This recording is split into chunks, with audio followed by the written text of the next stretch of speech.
All right, good Wednesday morning. Mike. It is Hump Day edition of Gary and Matt. The King is back. Joey Colbert. Good morning. Good morning to you. Look at that shirt you're wearing. People on It fits my vibe. Hold on. No. Does it fit your vibe? Because I came in today and I said, it's very quiet in here. I said, this is Wednesday. Let's go. It was very quiet in here because I was in the bathroom and I wasn't doing anything. And then I walked in. And then it became loud. Yeah, and then it became uncomfortable. This is the vibe in here is great. It's always a good vibe. Yeah, because I'm out for like 2 weeks after today. You'll see me at kickoff in Arrowhead. Rest up after today. Yeah, this is I'm about to go on my re-energize, get ready for the season vacation. So I will be gone for a while after today. I'll be off the grid, as they say. I'm happy for you. I'm not necessarily happy not to talk to you for a little bit, but it's going to be good. Yeah. It's always good to have a break. I took my vacation, and I'll tell you this right now. I came back and I felt absolutely incredible. I ate and I slept. And I ate and I slept. I cannot wait. I cannot wait for you to have that. It was crazy. When I went on vacation, I was like hanging out and I was eating so much. Yeah. It was ridiculous. I was a little concerned with my health back here in Omaha because I was like, is this like the regular amount I should be eating? Like, is there something? Well, by the way, there's nothing going wrong. It was just I had nothing else to do other than sleep and eat. So I cannot wait to see how glowing you are. You're going to come back with an aura around you when you come back. This is my yearly, right before the football season, get away, get off the grid. Don't pay any attention. So nobody get injured. None of that kind of stuff. Nobody get kicked out of the program. Nobody, which seems like a long time. When's the last time you guys ever recall an athlete being academically ineligible? Ooh, I was thinking about this last night. Like it's been a long time. Yeah, it's been a while. Not just around here, but like a significant. Oh, he can't play this year because he's academically ineligible. Kids are smarter, or school doesn't matter. I'm trying to think. I thought there was there might have been like some disciplinary stuff maybe in the first spring. Yeah, like maybe if you don't go to school. Like, yeah. Like they had Anthony Grant. Yeah. Right away wasn't going to school and they found out. But I'm talking like academically ineligible. No, they haven't. That you would be out of the lineup. So everybody go to school. And for people that are going to school today, like majority of the OPSers, kudos to you. It is a Wednesday, middle of the week. We are 15 days away. Or Dylan Raiola days away. Whoa! Or Tommy Frazier days away. Thank you. Good recovery there. By the way, now that people can see you on 1620 The Zone TV, they can see that shirt. They could definitely. That kind of sums up your life there, Joey. Old fashioned. Life is good. Well, you didn't send me your dinner last night. I was a little disappointed. No, I was recovering from another long day of doing what? Of here? Just getting up early and then doing a lot of things. Wow, you two have a lot to learn as you go through life. If I'm up real early in the morning, when I get home from work, I just want to rest. I had a long go to sleep. I had a long day yesterday too. We probably both had the same schedule. We did long day things, and then we took a nap, and then we woke up, and I worked out, and then I had the rest, and then I just read articles all day. I hope you two have a blessed rest of your life, but you're gonna find out that sometimes life comes at you pretty fast. I had massive car problems yesterday, so I had to figure that out. I had to go all the way to Tiburon Terry. What happened with your bougie Cadillac? It's not a Cadillac, and it's still, by the way, it's 10 years old. Okay, so looks she's bougie. still looks good. I mean, I don't good know, condition. I think my car got keyed. Whoa. Yeah, because I was looking at it yesterday. I don't know if you've like in this parking lot. No, I don't know. I think maybe just in general. Like I can't tell you where specifically, but I was looking at the side of my car yesterday because we were just inspecting the whole thing, and I noticed so many scratches. Like there was so many scratches and lines and whatnot on it, and I know I had mentioned that like I got dinged up a little in the College World Series parking lot, but I like inspected it a little bit more. I was like, man, like I have a lot. Like, so we had a car wash problem. Back in Illinois, I used to take the car to this certain car wash, and for whatever reason, the car wash kind of damaged the car a little bit. Like it chipped the paint. It got like touchless or no, it was just some over aggressive, you know, you know, with the little spinny things, you know. And I think like the bar of the spinny thing was like hitting the car. So there's a little like chip paint on the side of it, which sucks. Ooh. But there hadn't been a lot of scratches. I went and looked at it yesterday. I was like, there's no way that all of these things like I haven't hit a car with that car or anything like that. So there's just a ton of like all over it. It could be either that or the car was running. Oh, the car's running. So that's what matters. That's what matters. The car's, but the car is fine. Okay. But I remember I was so shocked yesterday. Terry and I are looking at it, and I'm like, damn, look at this thing. I was like, look at all these scratches. It's ridiculous. But no. I think speaking of getting their keys, or their cars keyed, Bishop hasn't responded to me, has he? So now that everybody is we're pulling back the curtain of what this whole operation is going to look like in Kansas City. Yeah. And we're all staying in a house. Because of our travel situation, arriving in Kansas City, going to the site where we're going to do the pregame show, everybody, it's like 7 guys in 4 cars. Okay. We're not going down in a Sprinter van or anything like that. But Bishop is driving. I'm not going to give out his license plate. But it's significant to what Bishop loves to do. Yeah. And I immediately said, oh, in that parking lot, that car is getting keyed. He didn't respond to me at all. Malibu might be in trouble. People are going to be like, whoa, not today, Jasker. I was going to make a joke as well. And then I saw he didn't respond to your joke. Yeah. And I go, this probably isn't a line that I should cross, or a line, you know, something that I told him about it. It's an incredible license plate. I don't ever see him because we're gone, you know, when they get here. At the College World Series, I pulled up behind him and I took a picture of him. I said, is this you?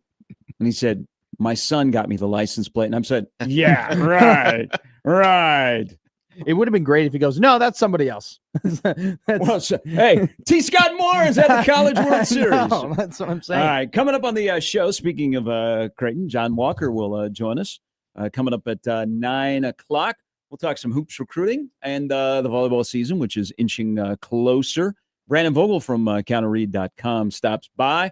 Thoughts on the final time that we put eyeballs on Nebraska football before they kick off 15 days from now down in Arrowhead. That's the lineup brought to you by the Roof Freeze at John Higgins Weather Guard. So we are 15 days away from Nebraska and Cincinnati. Or say it. No. Come on. It makes sense. No. People do not understand the math. Adults don't want to do the math. Their kids are coming home from school the first couple of days, and math is even harder. And you're like, go see your mom, go see your dad. Don't know how to do it. This new math, just let's keep it simple. I think I have an idea of the math. Go ahead, Joey. If you 5 days until 5 days until 5 days. Thank you, Joey. Atta boy. Very good. I was going to switch it up. Why can't we just say 15 days? Because it's provocative. It gets the people going. Is this a Gen Z thing where you guys are like, so you know, you like to keep it in small? It's not my thing, but I'm just playing along with Matt. I'm large. Thank you, you're Joey. Small. Okay. That's all right. Let's just. I mean, is that the way we're? You doing and I it are the here? same height. All right. We are the same height. 6'1". You are not 6'1". I used to be, but as you get older, you shrink. Yeah, but not like when you're like 90 or 80. No, you shrink as you get older. God, I hope not. I gotta get a girlfriend then pretty quickly. I can't. You don't think women like short guys? Not the women that I've met. Okay. Not the ones that I like tall women. So it's a little You like tough women there. that are taller than you, or No, 5'7", 5'8", you know, perfect. Okay. But the problem is that you have too many. There's just way too many of those women that exist. No, what happens is that the tall women are trying to get with the tall men. But the tall men, they don't like the tall women. They like the short women. And so you have a bunch of tall men with short women, and there's not enough short women for short men like me. So you got a bunch of short men with tall women, and it just doesn't. Wow. And here I was worried about being 7.5 games back. You got more pressing issues than I have. I mean, this is what I'm thinking about. You know, PCA strikes out yesterday and spikes his bat into the ground and bases loaded 2-out situation. And all I'm thinking is, God, I'm so single. I mean, he's just imitating his current troubles at the plate where he tries to pound everything into the ground. But the Cubs did lose last night and the Brewers won, so it's inevitable. All right, it's okay. I've said it. Also, Paul Skeens let me down. So him and Livy now are out of my phone. Whoa. I've gotten rid of them. They're not on your yeah, phone. Yeah. By the way, Pittsburgh is bad. Pittsburgh is embarrassing. It would be tough to be a Pirate fan, and they have poor ownership, but they have Paul Skeens, and they were brutal last night. It's absolutely brutal. They let us and America down by not defeating the Brewers, who have now won 11 in a row, and it's probably inevitable that they will win the division. I don't know about winning the World Series. That's for a whole nother thing. But here's the other thing. So I'm driving in today, and I like to scan the radio dial. Yeah. I like to get a pulse on what's going on.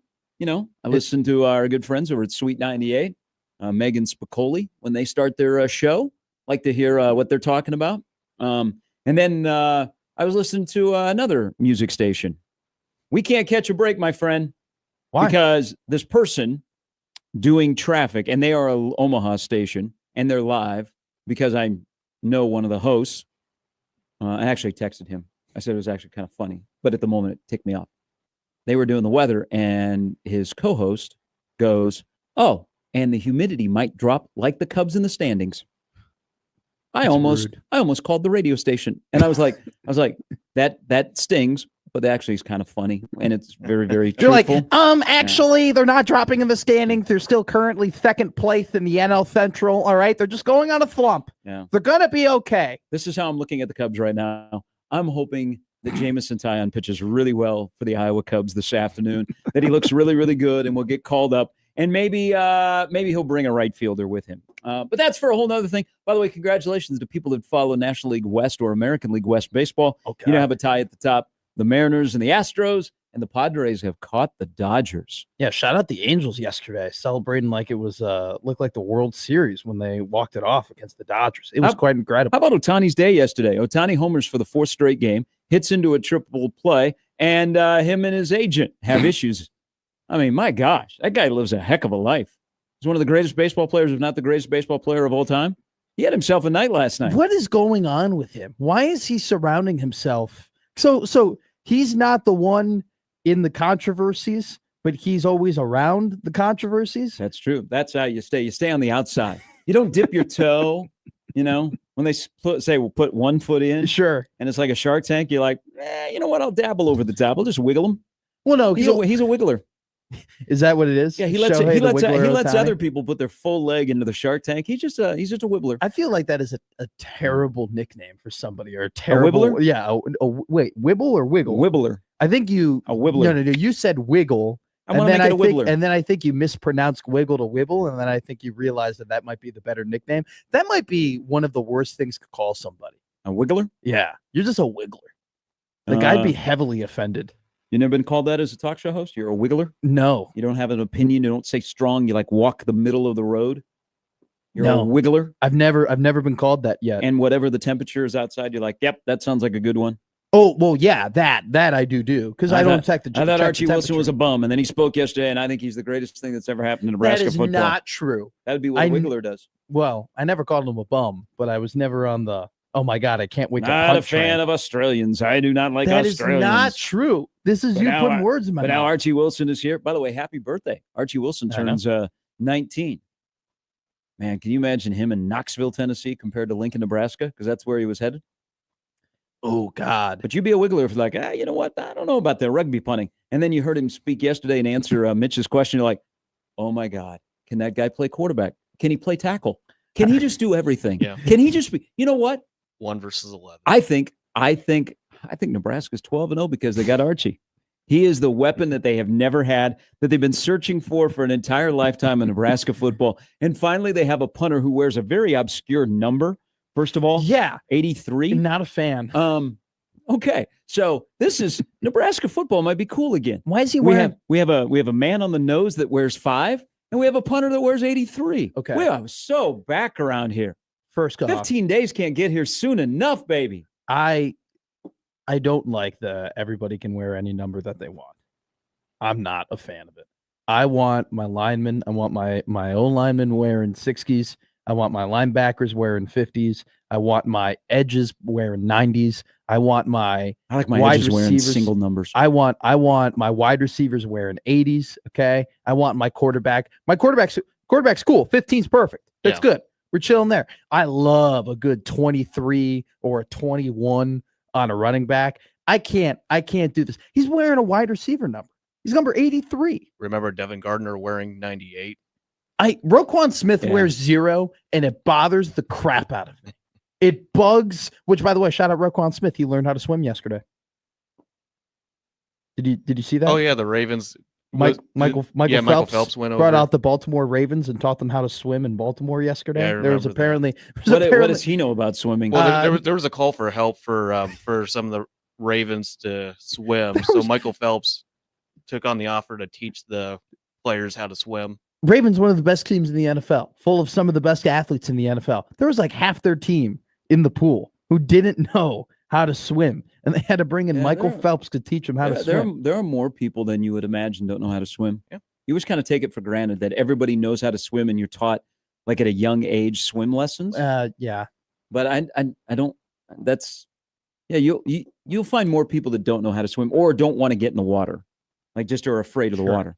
All right, you have the lineup yesterday though. So we're in the dog days of football around here. What are you going to talk about? You've done everything you can. You broke everything down. No one wants to talk about the polls. It's the dog days. You're it's right. like in You're camp. right. It's like, okay, what else do we have? Let's just go play some football, and we're still 2 weeks and a day away. Is that better math? 2 weeks and a day? No, 8 days away from. Joey, being why 7 did you days have to away. join the club? 555. Joey's joining the club because Joey's making his debut tomorrow as a host, and so he knows who's. Well, I've done it with Connor. He was with Connor out at Werner Park on the morning show. You're making your debut. Yeah, that's true. But yesterday, and I've watched a lot of these, and I've attended a lot of these. I will say that the collection of Mike Eckler, Phil Snow, the other players, including Achi, was pretty damn good. I think that was a really, really good middle of camp. This is what Nebraska football is. Now, Mike Eckler and this show share a lot in common because some people say that this show is like a fart in a skillet. Okay. But in this case, a 53-year-old man that yesterday quoted Days of Thunder, if you caught that. Yeah. He used that to talk about a good punter. Now, we talk about that, the show is a fart in a skillet. But those guys that spoke yesterday, it was really, really refreshing. And then the part that there's two things that really stood out to me. One, and yesterday was also a dose of reality, that sports are entertainment, but they also include real live people that are humans. Mike Eckler strikes me as a guy that if his job was not fun, he would stop doing it in a heartbeat, and he would not even hesitate. Mike Eckler has so many great days, but that when it's not fun anymore, he's going to go find something else to do, which I think a lot of us should follow. Like if this ever became not a fun job, I would not be here the next day. I would be like, nope, this isn't. Mike Eckler yesterday, hearing him speak, and we've all heard him talk a lot. That struck me. And then the other part where reality hits. And I appreciate that Mitch asked the question. It could have been anybody. It's actually a really good question that I'm surprised of international athletes that we've not asked more. Because think about the transition you make as an international student, let alone an athlete. Okay. One day you're in your home country and you have never been out of your home country, let alone go to the greatest country in the world, United States of America, to play a sport that you've never played before, but you have a little bit of knowledge, and you're 8,000 miles from home, and you're 18 years old, and you get on a plane, and according to your watch, 2 hours later, you're landing in a city that you've never been to, and all of a sudden there are people everywhere that you don't know who they are, and you don't know where to go get stuff. What do I eat? This is a whole new world. I'm not from the United States. And that question asked yesterday, which again, good question, I thought. I know people are not as enamored with the question, but I thought it was a good question because I was like, you know what? There are a lot of international athletes that we don't ask that question to. because we just take it for granted. And then yesterday, a guy, it hit him all at once, who, by the way, turns 19 today. Mm-hmm. And he let you know that I'm human. I miss mom and dad. This is a transition. And we're like, okay, we take that for granted. So thank you for two guys yesterday that gave you a little dose of reality. Also, too, like, I think you bring up the great point of, like, maybe we don't ask international athletes that because we just kind of assume, like, hey, that's something they're going through. I think this is such a unique situation, though, with Archie in particular, because I think you can say that, like, some of the Australian basketball players that we've had, like, come and play at the University of Nebraska, they've been playing the sport their whole life. I'm sure at some point they've probably come overseas. They probably come to America for camp or for a showcase or something like that. This guy wasn't playing football. He just gets told all of a sudden one day, hey, pack your bags. You're heading to Nebraska. You're going to the middle of America, which is, incredibly different. I mean, grew up in Australia. This guy grew up next to the coast. He grew up like next to like people who like would go to the beach all the time and surf all the time and like, eat a specific style of food. And then he comes here to which could be the absolute opposite. And then the time difference too of like it's 9 p.m. right now in Australia. Like there is like very little time that he can like text and call and like contact his family. And he's 18. Mm-hmm. He's 18. I had 19 now. 19 now. Happy birthday, Archie. Congratulations. I had a person text me yesterday. She is not into sports. Yeah. She does not like sports at all. And she sent me a TikTok of Archie Wilson. Yeah, like it's that soundbite is everywhere. Like she was like, "Oh my God, this is so." She goes, "This is so cool. He's so cute." Like this is so adorable. Like go Huskers. Does she live in Lincoln? No, she lives in Chicago. Okay. So unfortunately for Archie, can't set you up with that. He just reminded us yesterday that it's a sport, and there are actually real humans that play that sport that are 18, 19 years old. And I don't know. I was as I was listening to the clip, and I listened to the whole interview, and he had some other good stuff about punting and rugby style punting and just the adjustment and his teammates, and of course being the Billy Joel of Nebraska football. Can you imagine? Because I think we're attracted to people that open up the Komodo. And they remind you that, I'm human. I have emotions. I have challenges. I'm 18 years old. I'm going through the same thing your son or daughter are going through, but I'm doing it in a foreign country to him. Is what if Fan Day was this Saturday instead of 2 weeks ago? Oh. Dylan was super popular, and he's the most popular person on the roster. But now that people have, oh my God, they have this freak. He can kick with both feet. He's ambipedal. and then you hear him speak and tell his story. I mean, his line for autographs would rival what Nebraska volleyball players had at their Fan Day. I think that people are excited to punt in week 1 against Cincinnati, and the fact that has happened is just speaking to like how much of an impact this guy is. Yeah, but you see what the balance is. Yeah, like I know he will be And we'll get into more of a couple of things. I think he has some challenges when the season starts. Is he is going to definitely be a huge asset, but you'd almost like him not to do much. No, I don't want him to play. You're like, hey, it's great to have you, but I hope I never see you. Well, with Archie, it's usually like I think that's what Peyton Manning would say. He would be upset to see his punter on the field. He's gonna boom a punt, and we're gonna like be salivating. Right. And we're going to be like, oh my God.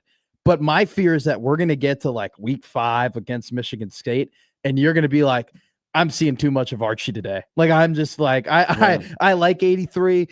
He's cool. Awesome dude. Why does he have more punting yards than my quarterback has throwing yards?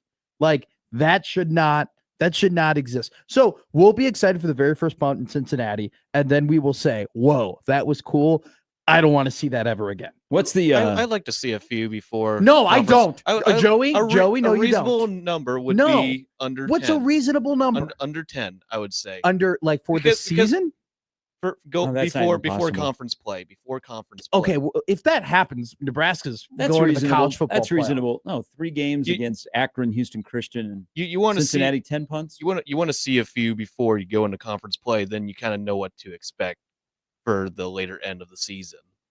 You want to see them on the field a few times. I've seen, based off the teams that I've watched play football in my entire life, I've seen a lot of punting. Okay, I'll be able to tell you whether or not this guy's a real deal after Cincinnati. Okay, Trenton Gill, Pat O'Donnell, Torrey Taylor. I know my way around a punter. Okay, 10 punts in a season. I think I've seen 10 punts in a game for most of the football that I've watched in my life. If he only had 10 punts in a season, Joey, which I don't think you were saying. No, I was saying 10 punts in the first 3 games. 10 punts in the first 3 weeks would That's fine. It'd be reasonable. 10 punts in a season, that means he got injured. Or Nebraska went 11-1. No. I mean, even if you go 11-1, you're going to punt more than 10 times. No, I know. I'm making the joke because he said 10 punts in a season. Well, and you're saying you don't want to see him on the field I don't want as much as I don't know. I want to see it's great that you say this guy's going to be a weapon. Yeah. But you want him to show. You hope he watches as much football from the sidelines as I will this season. Yes. Exactly. But that's a good thing to have because we are it's as much angst as special teams has caused around here for a long time. It's kind of nice to have some calmness in that phase. Not even calmness, confidence.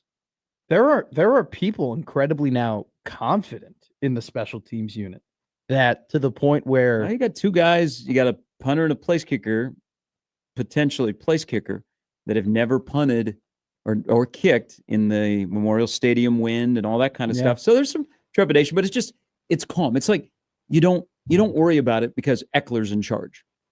That's a nice little feeling to have going into a season. Hey, I don't have to worry about that. He's anti-Ed Foley. Well, I don't know. I didn't watch an Ed Foley press conference after watching a Mike Eckler press conference, but I was at a lot of Ed Foley press conferences. They could not be more different in terms of just how they talk about the unit. Like Ed would talk about the strategy and how they're going to run down and like the type of kicks and like the wind and like what they do in pregame, right? Where Eckler is just talking about, we're gonna hit guys in the face and we're gonna like play with a ton of energy and we are going and this is how you should do your job. I watched yesterday's Eckler press conference and I kind of thought to myself, I don't think it's a coincidence that guy was coaching a college football playoff team last year. I don't think it's like, he was nothing about how Mike Eckler has presented himself and how people talk about Mike Eckler make me think that he was just along for the ride as a volunteer special teams coach, that he greatly impacted not only the special teams unit, but just the entirety of the team in general. All right, we're off and running on a Wednesday. A little bit later, John Walker, Brandon Vogel stop by to continue the conversation with y'all. You can always join us on the Prairie Flower Casino Zone hotline, 402-951-1620 to get at Gary and Matt or to comment about Joey. God. I might as well say something about me. Who's your backup quarterback, Joey? Malik Willis. Okay. Jordan Love will be ready for week 1. Everybody's ready for week 1. I am. I'm not even going to try and be different and be like, no, I'm okay waiting for football. I'm not okay waiting for football. You got a big joint practice today. Against the Bills. Yeah. I saw that. I looked at I'm yearning for football so much that I looked at the preseason schedule yesterday. Hey, at least you got 17. It's a signal caller in Chicago. All right, break time coming up on the day that Tay is on the New Heights podcast at 6:00 today. Let's go on 1620 The Zone.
Joey, this is an old soul.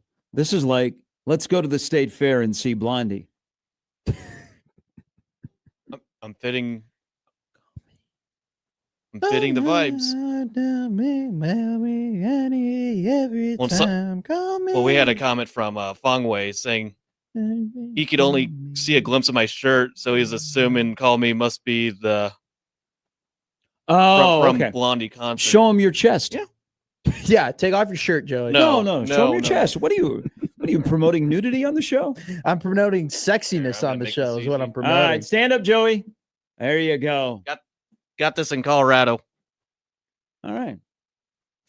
Nice little you are a worldly traveler. Hey, does it say anything on the back? On the front it says call me. Does it say on the back for a good time? Nope. Oh. I think there's Nothing a missed opportunity there for you. Have you ever done that? Called for a good time? Yeah, no. So there's at like a bar. What do I go to a bathroom and I see a number on the wall and I'm like, yeah, let's take a flyer here. There's a bar in Lincoln that has a little. I think it's like Alabama Joe or something like that, and it's got a little like it's a phone. It's like a rotary phone. You pick up the phone and you like dial the number, and then you get on the line, and then I guess there might be a company that picks up or something like that, and you have like a combo. I don't know. One time I picked up the phone. I called lonely people. I don't know. It was just at a bar, like next to it. It's a bar. Probably a call center for those who have the bathroom problems. I have no clue, but it's like time out. I don't know if there's a connecting phone. There's a call center if you have some issues. You never thought never had a rough time on the toilet and thought, man, I'm gonna have to call somebody. Yeah, that's probably why there's a number on the stall. The only call center I call is like, hey, my turkey, how do I fix it? Okay. Well, how do I cook my turkey? Yeah, you call the Butterball hotline. No, it's a yearly Thanksgiving thing, just to reach out and talk to somebody about their turkey. No, that exists. Yes, I've never heard of that before. People have turkey. Well, come on, disasters, how can you emergencies. stir up a turkey? You just loosen up the skin. You put a little compound butter in between the skin and the breast. You put that sucker in there for about 4.5 to 5 hours, depending on how good your oven is. You let that baby go. Stuff that cavity with stuffing, baby. You probably this will be your first Thanksgiving away, right? We're gonna have to figure that out. Excuse me? I think I might be flying in like Wednesday night and leaving Thursday morning. Sorry, Wednesday night and leaving Thursday night. And then why? Because it's okay not to be home for Thanksgiving. They do have Thanksgiving in Omaha. It's kind of cool. You want to tell that to my mother? Well, at some point, she has to let you go, right? Yeah, we've been having that conversation. Well, it will be a first year for me to not celebrate Thanksgiving with family. But you're 20, so you're 26. Yeah, I'm right? 26. Yeah, there's a little grace period where you kind of have to go out of your way. Well, part of that is I'm potentially working on Thanksgiving. Sure. Because Creighton's playing in Vegas for that NIL tournament, and that third game falls either the day before or the day of Thanksgiving. This is also potentially bad. Yeah, I'm flying the day before Thanksgiving from Miami, so this is a kick the can down the road situation in the house where they talk about Thanksgiving and I go, I don't know. I will play as Nebraska, in football. I have to be present for that in some sort of capacity.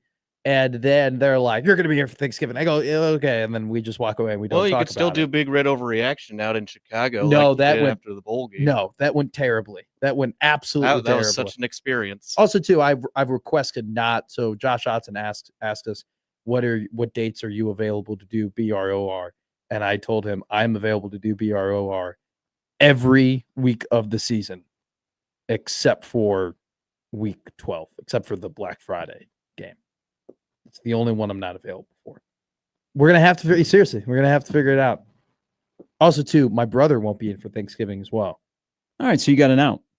No. If anything, I'll be there for Christmas. No, if anything, that reels me in more for Thanksgiving because they're like, our first baby boy won't be here, so our second baby boy has to be here.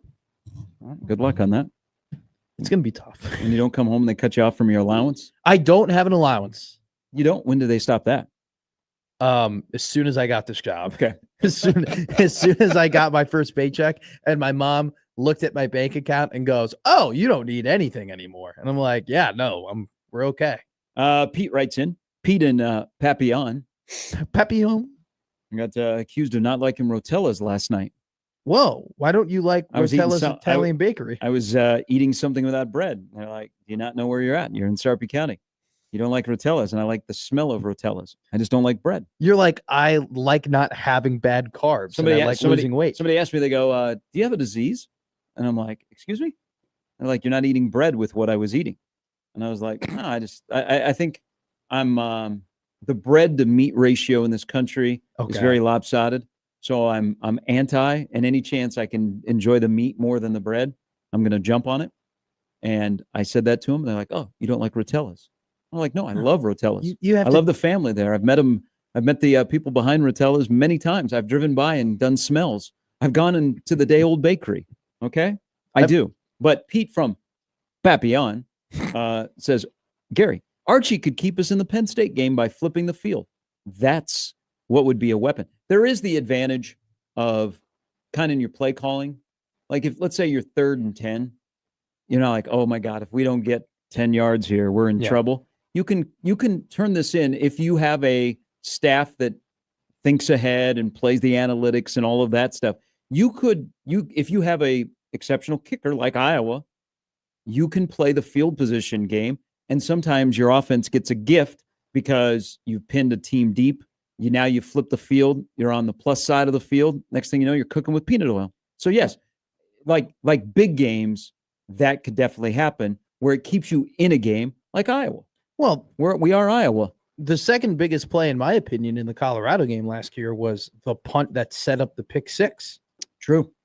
Like that pick six does not happen if Brian Buschini doesn't put together one of his best punts in his career. So, and also too, like late games, Archie Wilson is going in a late game. Nebraska is going to be up 3 points or 2 points or 1 point or whatever, and they're going to be on their own 50-yard line, and they're not going to get a third down, and they're going to give the ball back with a minute left to go.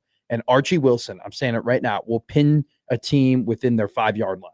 In the last minute, you say? In the last minute. You want to put that on the prediction board? Yes. Okay. I'll put that on the prediction board. Good board. prediction. At some point, last minute of the game, he's going to pin a team in the 5-yard line, and you're going to be like, "Oh my God, like they got to go 95 yards and score in order to win this game." And then if you're a listener of the Grunkirk Chronicles, you'll be like, the team would probably end up doing that and win the game. What would they end up as their number one game? Are they the number one yet? Are they still working on that? No, it's over. Okay. It was the 2019 Colorado game was the number one game of the Grunkirk Chronicles. I don't necessarily agree with it. That's a weird game to choose. So for number one, top 5. You could convince me number 1. Yeah, I think. Well, they really brought in. Josh did an incredible job of like setting up the stakes of each game. Didn't you tell me that he had a system, like a numerical system? It was a mathematical formula. Okay. But I believe within that formula there was multipliers if they lost to certain teams.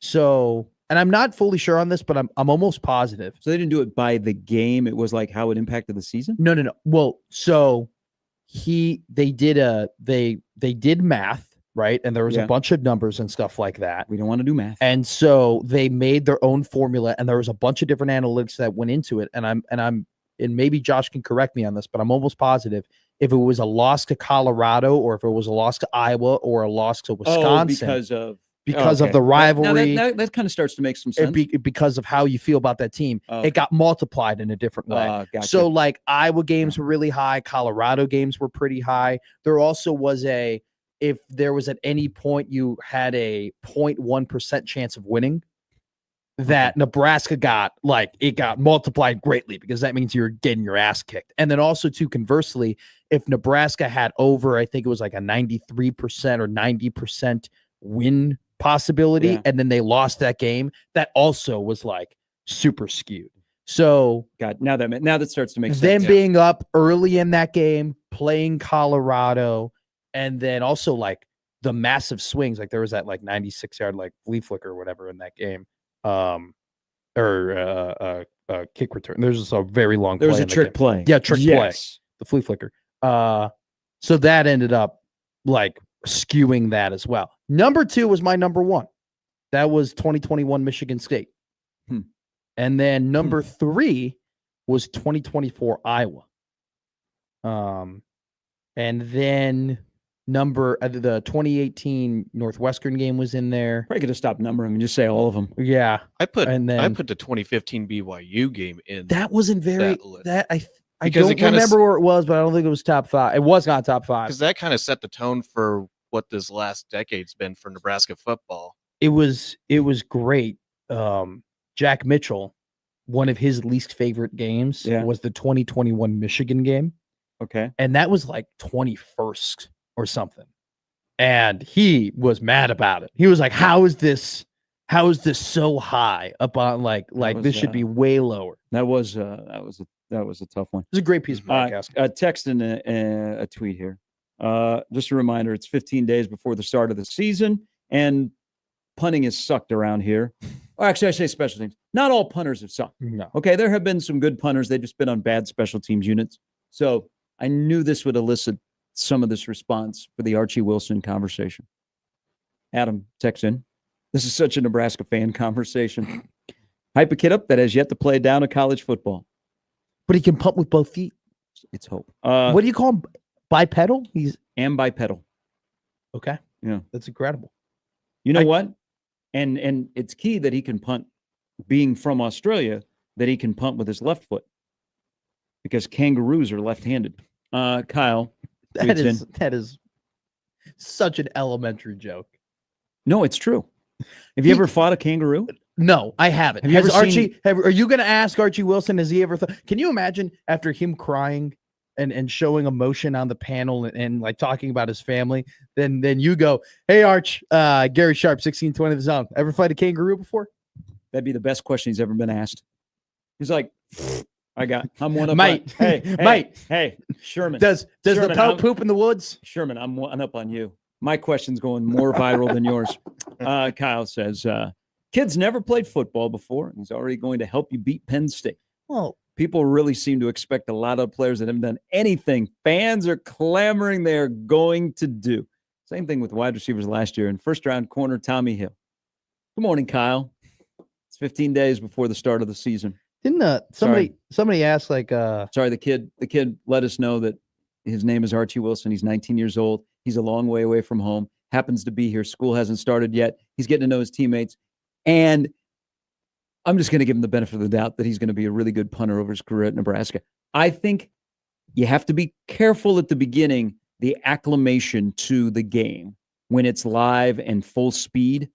So if he struggles at the beginning, I'm not going to lose my mind, because I believe Notre Dame had a Australian punter last year, and it took him about 4 or 5 weeks, and then he was okay. Yeah. So if that does not happen, I mean, watch out. But there's too many things that say that this kid, where he came from, who's coaching him, that he will be successful at Nebraska over his 4-year career. And that's kind of why I said 10 would be a reasonable number before conference play, just so he gets used to the college football game itself. Yeah, there is a and I think the whole live action rugby style, where the ball is going, all of that kind of stuff, and the other team, designing something against that. So I think there'll be a little bit of an acclimation period, and that's to be expected. Didn't he play rugby, Archie Wilson? Mm-hmm. Like, has he played actual rugby? Like, that's, man, like, you get hit and guys are running at you, and like it's ultra physical game. Like, so I think that the fact that he's been in that situation, but there's a lot of elements. There's crowd noise, there's stadium, there's elements that you don't experience in Australia. Dude. So it's natural. It's natural this would happen. Even Iowa JD, positive on a Wednesday. He said Torrey Taylor had a handful of kicks blocked in year one. Just saying. Yeah, it's natural for somebody that's never played American football to go through it. You just hope it doesn't last a whole season. Him playing his very first football game in Arrowhead Stadium is so wild. Because someday he'll be back playing like on a regular as a member of an AFC West team. I was about to say he ain't going to be playing for the Chiefs. He'll be a Raider. Whoa. You guys aren't drafted a punter. You don't need a punter. Why do you need a punter? That's why you didn't pay Thomas Morstead all those a couple of years ago. There's a reason why you are paying Matt Araiza pennies on the dollar. I mean, you don't need a punter. You don't need my team. The shelf life of punters. I mean, Tommy Townsend could only go so far. There's a reason why the Chicago Bears drafted a punter in the 4th round, because we recognize that, hey, we're probably going to be using this Jimmy and Joe a lot. What if I told you a year ago that we would be on the 13th of August having a discussion about Nebraska may have an advantage at punter and special teams? You would have said, yeah, I just started my job at ESPN 1000, and I'm really, really excited for it. It's been quite a tough transition, but I'm trying to figure it out. Get what I'm saying, Joey? Yeah. Yeah. A little bit later, John Walker stops by.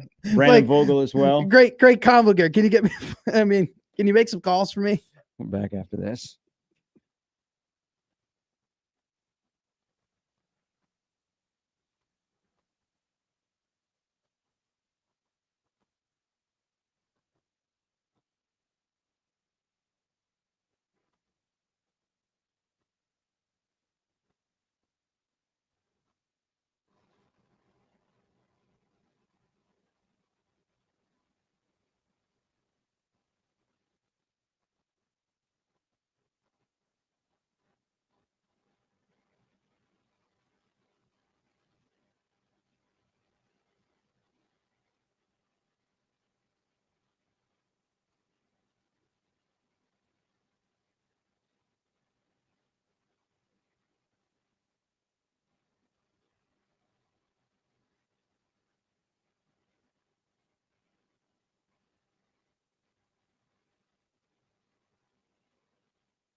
All right, welcome in.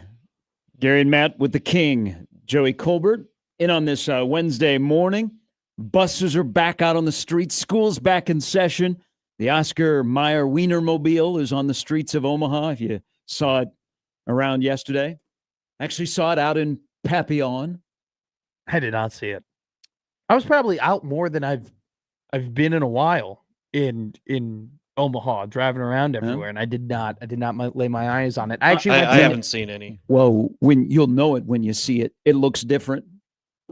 What did they do to it? Is it a little bit bigger? Is it a little bit wider? You just don't see. I wish I was a little bit taller. I wish I was a baller. Don't see a wiener on the street very often. No, you don't. That is not a hot take. That is an astute observation. Hey, so when you see one, it brings your attention, right? It was that. I know there are multiple wieners, right? That are around. Yes, they are. America. There was one Oscar Mayer Wienermobile that was parked in the Pinnacle Bank Arena parking lot for what seemed like a good week and a half. It was just parked there. Nobody was driving it. Nobody was doing it. It was like by where the players enter. Yeah. It was just there. I just passed it like every day. Just nobody took that sucker out for a whip or anything. That's what we should take to Kansas City. Rolling down 29 in that. I don't think the Kansas City airport is going to let me park that in the lot for an extended period of time. So they're all over town. I would have loved to have been an intern. You know, they have interns that travel the country and sing the song and drive the mobile. I wish I was an Oscar Mayer wiener. That's all. Mm-hmm. That's an incredible. Oh, I thought you were going to do more. I didn't know. That's all I know because I just saw that one clip. I didn't know there was a song until I saw that one clip from Pat McAfee where they had for the wiener race. Yes, they had the audio off and they thought they were singing the national anthem, and so they all got up and they took off the hats and they put it on their heart and they're ready to sing it, and they turned on the volume and they started singing that song. It was an all-time moment. Big news in the world of the NFL breaking as we speak. I wonder if this will be on Hard Knocks next week. James Cook and the Bills have reached a 4-year, $48 million contract extension, $30 million guaranteed. Had 16 rushing touchdowns last year for a team that lost in the postseason to. Who did they lose? The Bengals? Who did the Bills lose in the postseason to last year? Wasn't it the Texans? Ooh. We all know who. Was it the Ravens? God, who did they lose to? Did they lose to the? It's incredible how just enabled Did Josh they lose Allen. To the No. No. I don't think they played the Steelers. Got it. I forgot. Did they lose to the Jets? No. No, The Dolphins made an incredible run at the end of the year, right? Remember that? Tua, he came back. Amazing run. Tyreek, and they upset him right in the wild card. Nick Grimm was parading around the building. Yeah, that's right. James Cook had 16 rushing touchdowns last year, tied for the most in the NFL. He was doing a hold-in, and now he is going to be good. Well, it was uncomfortable because it was a little bit of a side storyline on Hard Knocks of he's dressed like in uniform. Yeah. But we're not doing anything. But now, Bills fans, you can go about your business as you make your run to the Super Bowl this year because James Cook is back. All right. Back on the show, John Walker, Brandon Vogel coming up in the last hour. I got to do this because you're a math guy. Yeah, go ahead. Joey now is a math guy. Mm-hmm. 5. Yeah. Some like to say we're 15 days away from kick at Arrowhead. No, we're 5 days away from being 5 days away. Tough being a math teacher these days. God bless all of you men and women that are math teachers in the school. Have they changed PEMDAS? Teaching math. Excuse me? Have they changed PEMDAS? Is that like a fast pass on Dodge Expressway? PEMDAS. Come on. Parentheses, exponents, multiplication, division, addition, subtraction. Please excuse my dear Aunt Sally. Thank you. Joey Colbert, everybody. The phrase king. That all the kids remember. Come on, remember how you talked about how they changed math? They didn't do that math. We just did simple math. Okay? All right. 2 + 4. I don't need to tell you how I got to 6. Okay? Nowadays, you got to tell them, you got to write it all out. Okay? What do you mean? Okay, not that one. You don't have to write out. It's the new math. All right.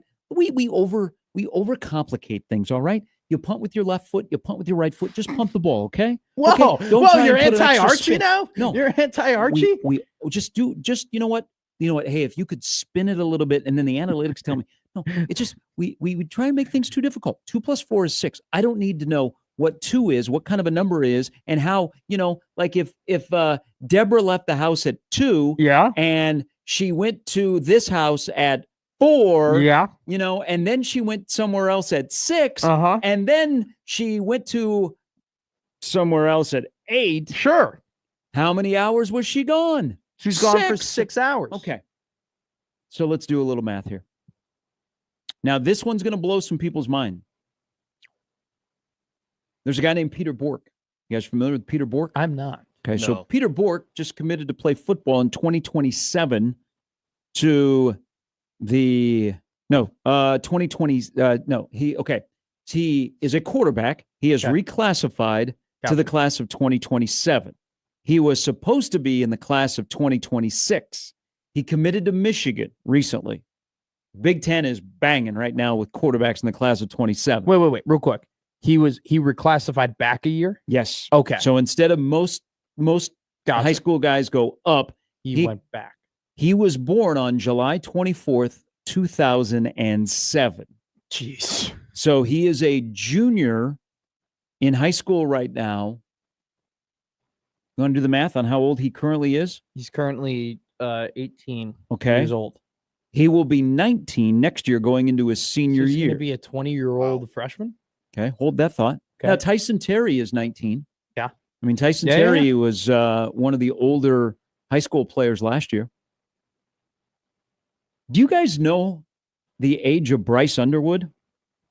Yeah, he is straight up 18. He will be 18 next week. So, wait. He's 17? Yes. Wow. Okay, so this quarterback for Michigan in the class of 2027 was born on July 24th, 2007. He will not be joining Michigan until the class of 2027. Bryce Underwood, who is in line to be the starting quarterback for Michigan, was born on August 19th, 2007. So the younger of the two quarterbacks, in terms of their academic standing, is actually older than his predecessor in terms of age. Okay, that might be a little bit weird, but have fun with that math.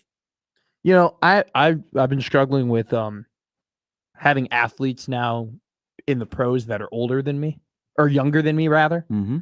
It's just been weird to be like, oh wow, like that guy is 2 years younger than me and in just way better shape and way more successful. Like it's been different. Okay. Now though that we have athletes that I'm watching that are younger than my sister, that is really weird. Because my sister was born in 2007. Now we have the starting quarterback of the Michigan Wolverines being born in 2008. Oh, he's born in 2007. Is he born in 2007? Yeah, so be 18. Still born in that year? Oh, my God. He'll be a month removed from celebrating his 18th birthday when he comes to Lincoln to play Nebraska. This isn't hockey. You can't just be 17 and just enter. This is crazy. That is crazy.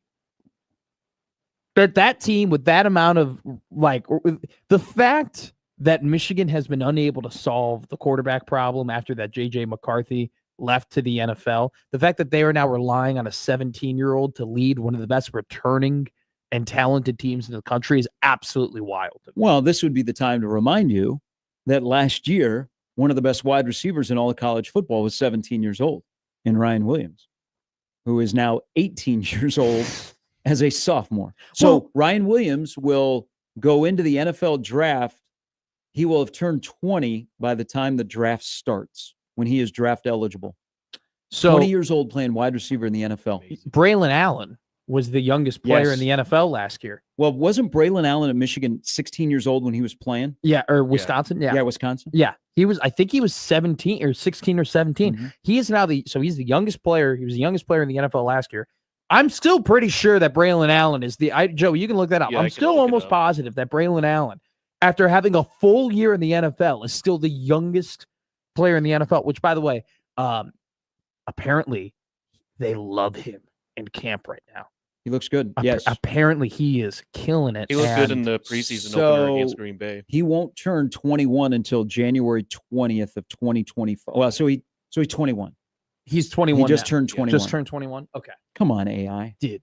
Like, he first off, too, I wouldn't be Brees Hall's ADP is dropping as we speak right now in fantasy football. I would not mess with it. I think Braylon Allen is going to win a lot of people fantasy football leagues this year because and also too, the throwing game for the New York Jets this season is going to be absolutely atrocious. And it's not just because Justin Fields is going to be their quarterback, which I still root for Justin.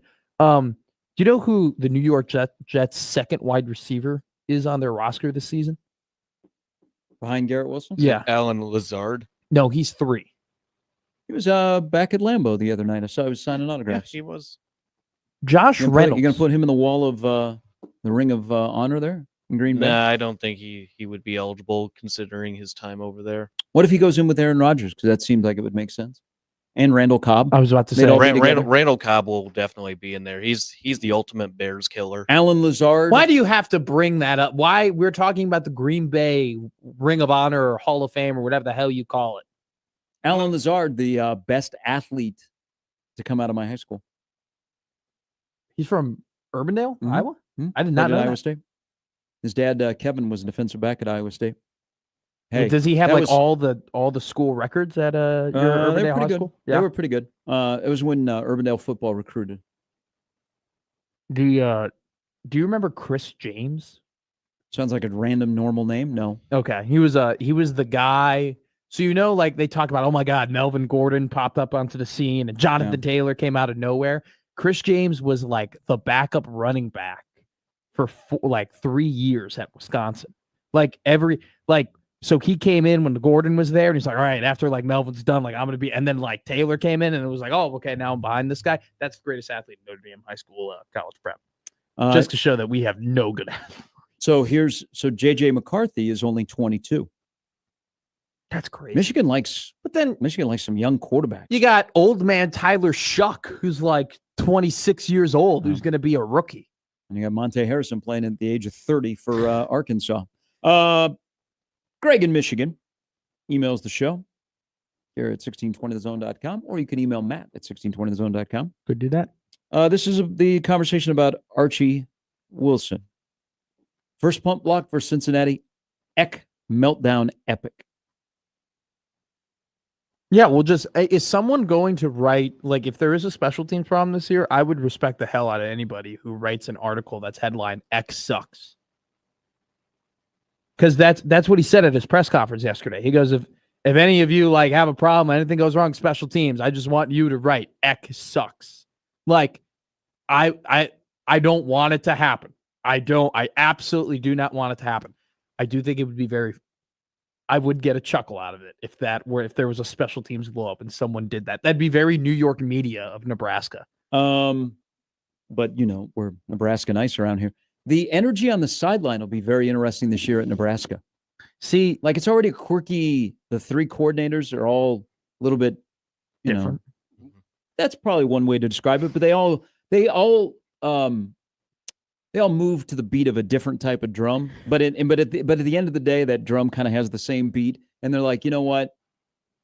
Jerry Garcia or John Mayer, what do you guys think when they're sitting in the office talking about the Grateful Dead? But the sideline energy, you already know what Eckler is like when he was here as an assistant on the sidelines.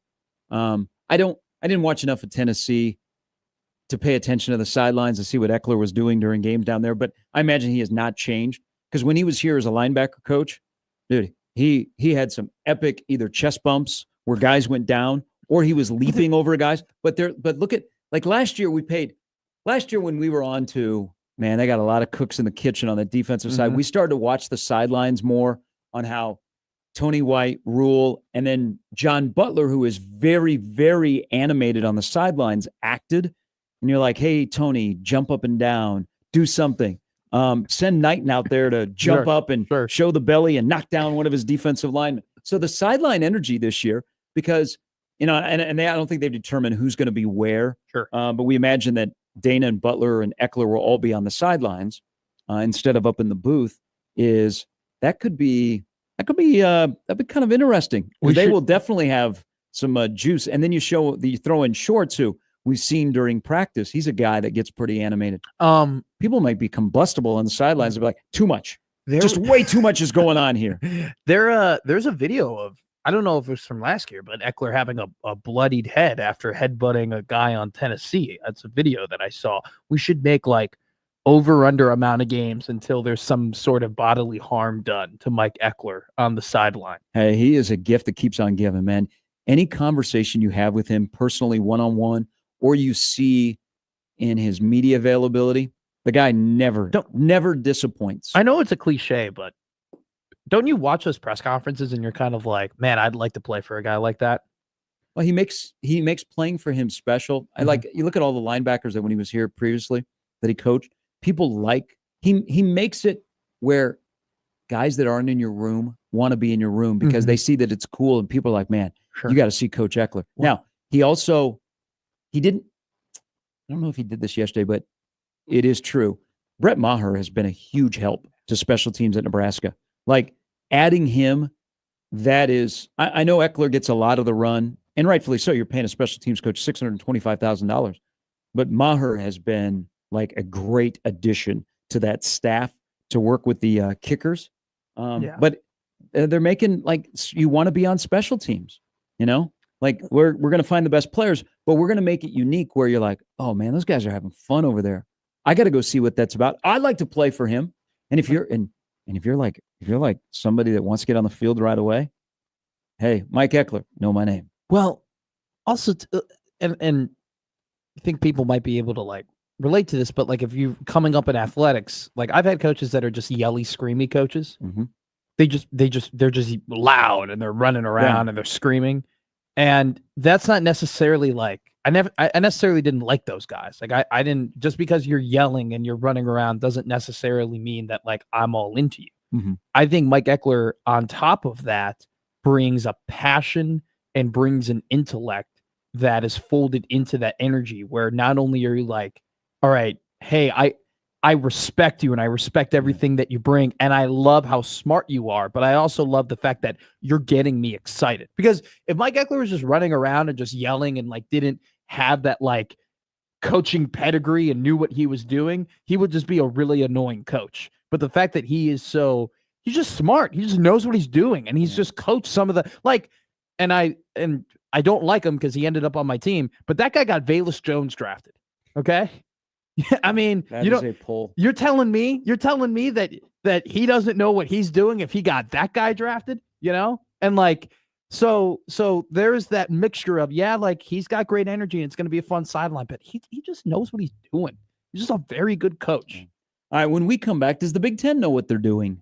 Do we know what the Big Ten is up to? Probably not. We'll figure that out when we return. It is Gary and Matt with King Joey in the house today at 1620 The Zone. Hey, you know what's happening when you deal with Moose Roofing? So last weekend around the Omaha area, we had high winds, hail, major damage throughout the area, and maybe you had some damage to your roof. Well, don't think twice. Think about, what am I going to do to get it fixed? Go with Omaha's choice, the MVPs of roofing in Omaha, Moose Roofing. Trust me, first-time roof buyer, you want to make it the only time. And you want to make sure that you are with the best, because I know, and I know this, you're nervous, you're unsure of what to expect. You got to replace that roof. You don't know all the technology, all of the language. Go to the pros, people at Moose Roofing, Pat Moose and his crew, guys like Robert. They'll come out after you schedule an inspection. They'll sit down with you. They'll get to know you and why you need to replace your roof. And then they will get up on your roof. They'll get in your attic. They'll figure everything out. They'll walk you through the entire process, and they will answer questions, follow-up questions, anything. They'll explain stuff clearly. And once you have a plan, they will work with your insurance company to make sure that this plan can be executed. Customer service, top-notch from beginning to end, and the final product will turn out excellent. And you'll be saying, that roof looks great, and I'm glad I checked in with Moose Roofing. So don't hesitate. You got shingles in your yard, and you're wondering, man, that last weekend, that storm took a beating on my roof. Don't hesitate. Contact Moose Roofing today to schedule an inspection. Go to the website, mooseroofing.com.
Hey, shout out, old friend alert.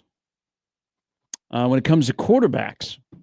Oh, so former Nebraska baseball player Chase Mason is going to be the starting quarterback for South Dakota State. Great athlete. Decided football was his path, went back to South Dakota. And old friend alert, Richard Torres was named the starting quarterback yesterday at Incarnate Word, back in his hometown of San Antonio. Already a redshirt junior. I met Richard Torres once walking the streets of Lincoln. He was a big guy. Was he 6'3", 6'4", yeah. 6'5", somewhere in that range? But he was also he was scrawny though when he was here. Yes. Yeah. So he was skinny, but I'm talking like height. And then like, I don't know, his shoulders, you were like, I looked at him and I just kind of met him on the road. So I wasn't trying to be like NFL scout or anything like that. But I immediately thought, I go, you could put some weight on that body. I go, that's a frame. I go, that's a frame we can work with. And then he was right next to Roman Mangini. Yeah. And Roman's a smaller guy. And so it just made Richie look really good. But congratulations to him. They always talked about how good of an arm he had. Like that was the one thing, that he had a rocket. And I think it was one of those situations where obviously he was young and they looked at him as a project. And then, the coach that he came in and committed to left. And then so, whatever happened. But, he's back in Incarnate Word. So congratulations to him.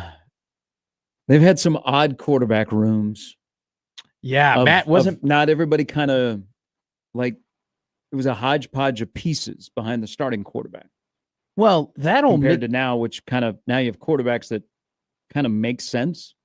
Yeah, that whole Mickey Joseph era really exposed that in terms of what they truly did not have in that quarterback room, and the fact that none of them outside of Casey Thompson could maneuver the pocket whenever they needed to. And then you had the guy who ended up starting the next season, wasn't even in your meeting rooms.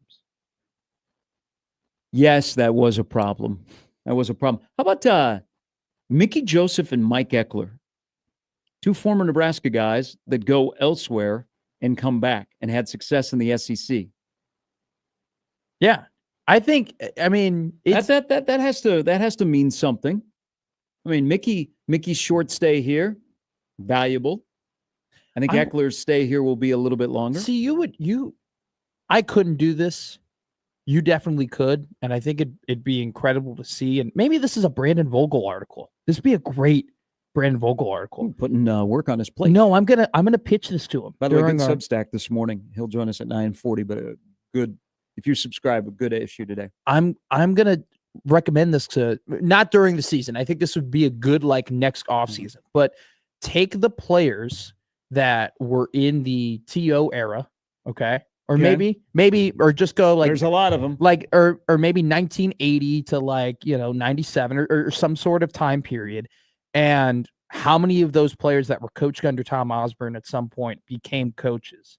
And then who became the best coaches, out of that group of players, right? Or maybe now you're going to include high school, right? Because there's a lot of former TO players that are high school coaches in the state. Oh yeah, I mean this would be a labor of love. Jared Crick, by the way, making his debut as a high school coach in Nebraska. I would also, or maybe too, you do it where, hey, because Eckler wasn't, he played at Kansas State, so maybe you do hey, these are guys who started off as lower level coaches at Nebraska under these guys, the coaching trees and stuff like that. I think that'd be incredibly interesting. To your point of hey, those are two dudes that came through here at some point and ended up having great success in the SEC. All right, let's figure out what the Big Ten is doing. I don't think we're going to be able to. So the Big Ten, 18 hours ago, put out a tweet with a padlock with a Big Ten logo. It says, "Our next era starts in 2 days." They have pinned that tweet. So this is tomorrow, whatever the Big Ten is doing. So let's play the high-low game, shall we? Okay. About what the Big Ten is doing. I will say the low, my less sexy, is I think women's soccer begins tomorrow. I think that's the first sport. So they may just be, because it's not Big Ten football, it's Big Ten conference, just at Big Ten. Mm-hmm. Maybe because the fall sports season begins. That is ushering in the 25-26.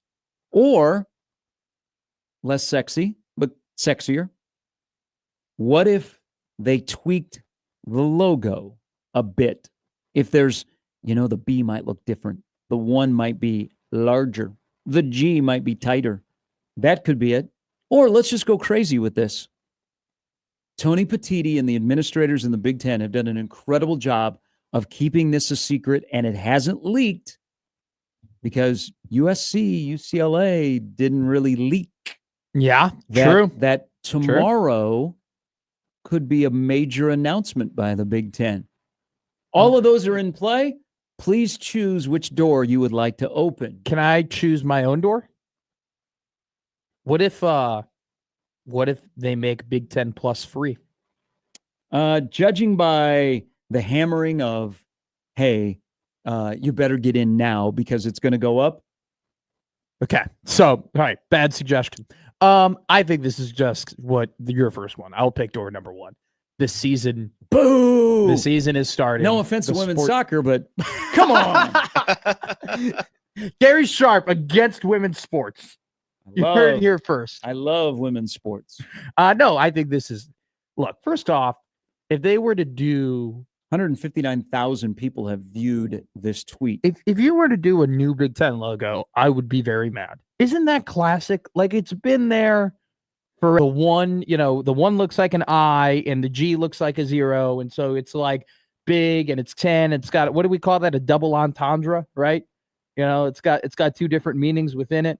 It's like in the FedEx logo, there's that arrow, in between. I think it's like the D and the E, right? Like that's like a cool little thing. Like this is the same type of. Why do you got to change it? Like I don't want them to go to they'd go like minimalistic or some BS like that and make it look way. By the way, no logo redesigns have been an improvement. If you go back and you ever do like a comparison of the 90s logos to like today's logos in any sport, all the 90s logos are better. You cannot tell me otherwise. So no, do not change the logo.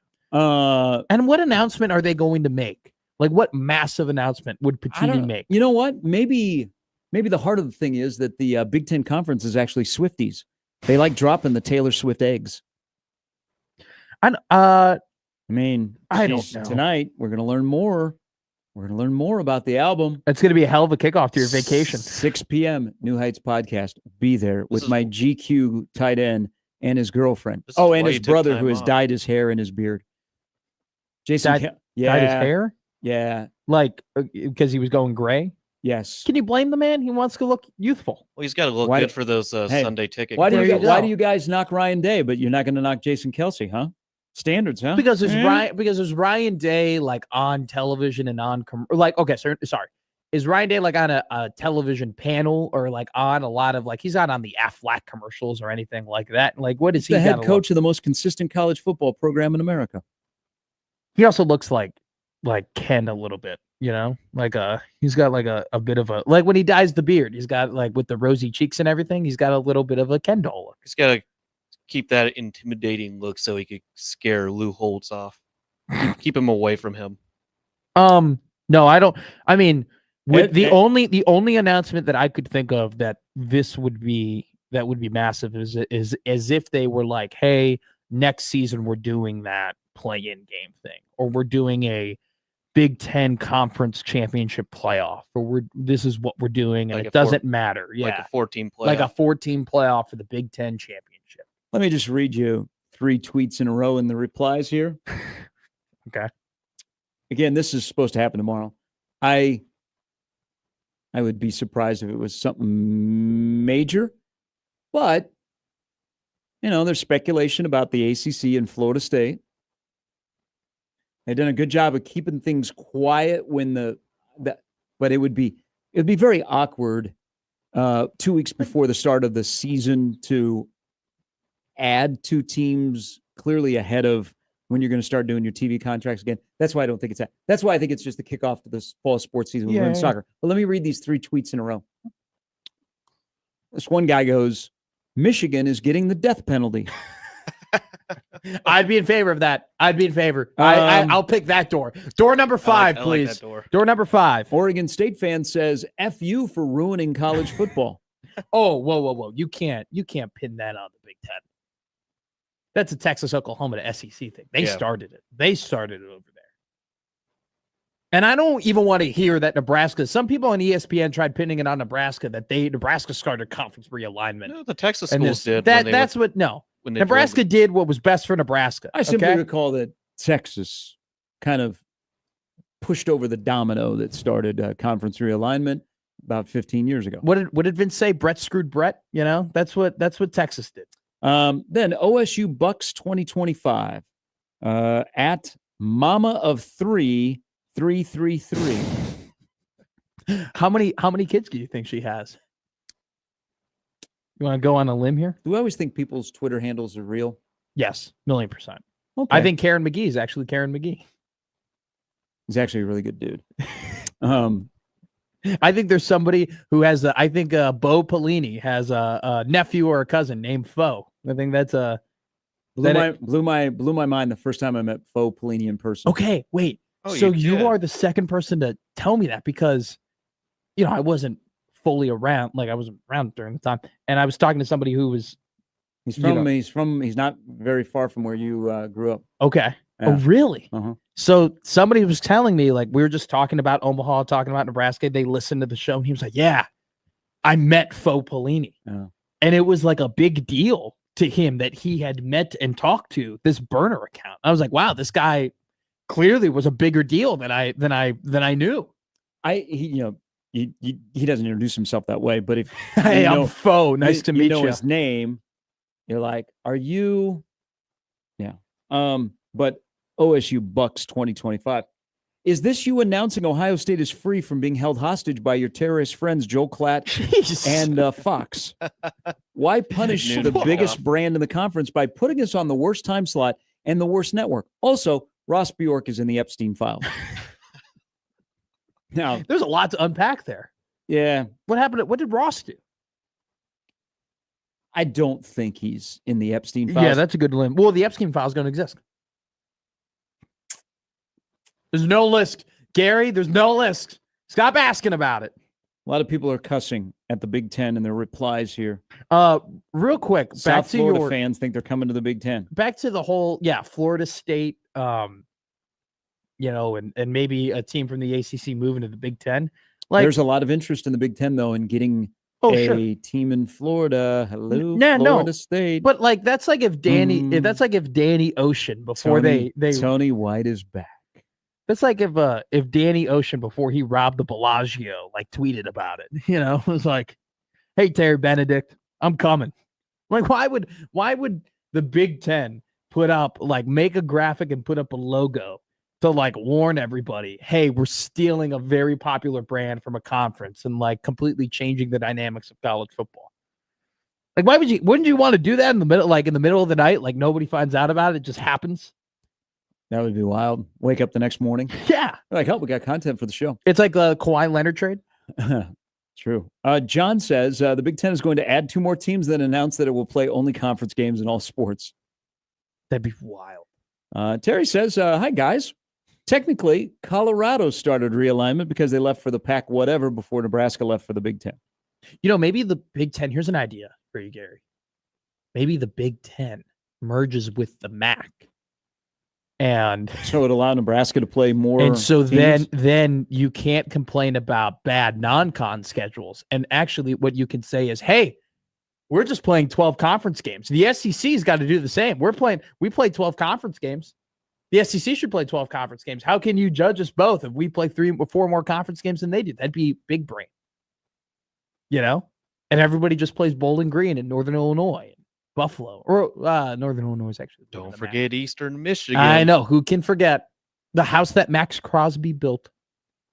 Wow, they played there. All right, we got to take a break. We'll come back. Good luck to the Big Ten on whatever they're announcing tomorrow. This is the exact tweet from the Big Ten. So do what you will with this. Our new era starts in 2 days. It's just all it is the soccer. What if they tweak the logo? I'd be mad. Why do you need to tweak the logo? I feel like that's what they're gonna probably. What if they sneak? No. What if they sneak an 8 in there? That's what I was thinking. Hell no, absolutely sneak not. It in the. Why do you need to change the logo? Okay, why do we have to fix what's not broken? There's nothing broken about the Big Ten logo. The Big 18. Oh, God, no. No. I would never call it. That's Miller Park. I would never call it the Big 18.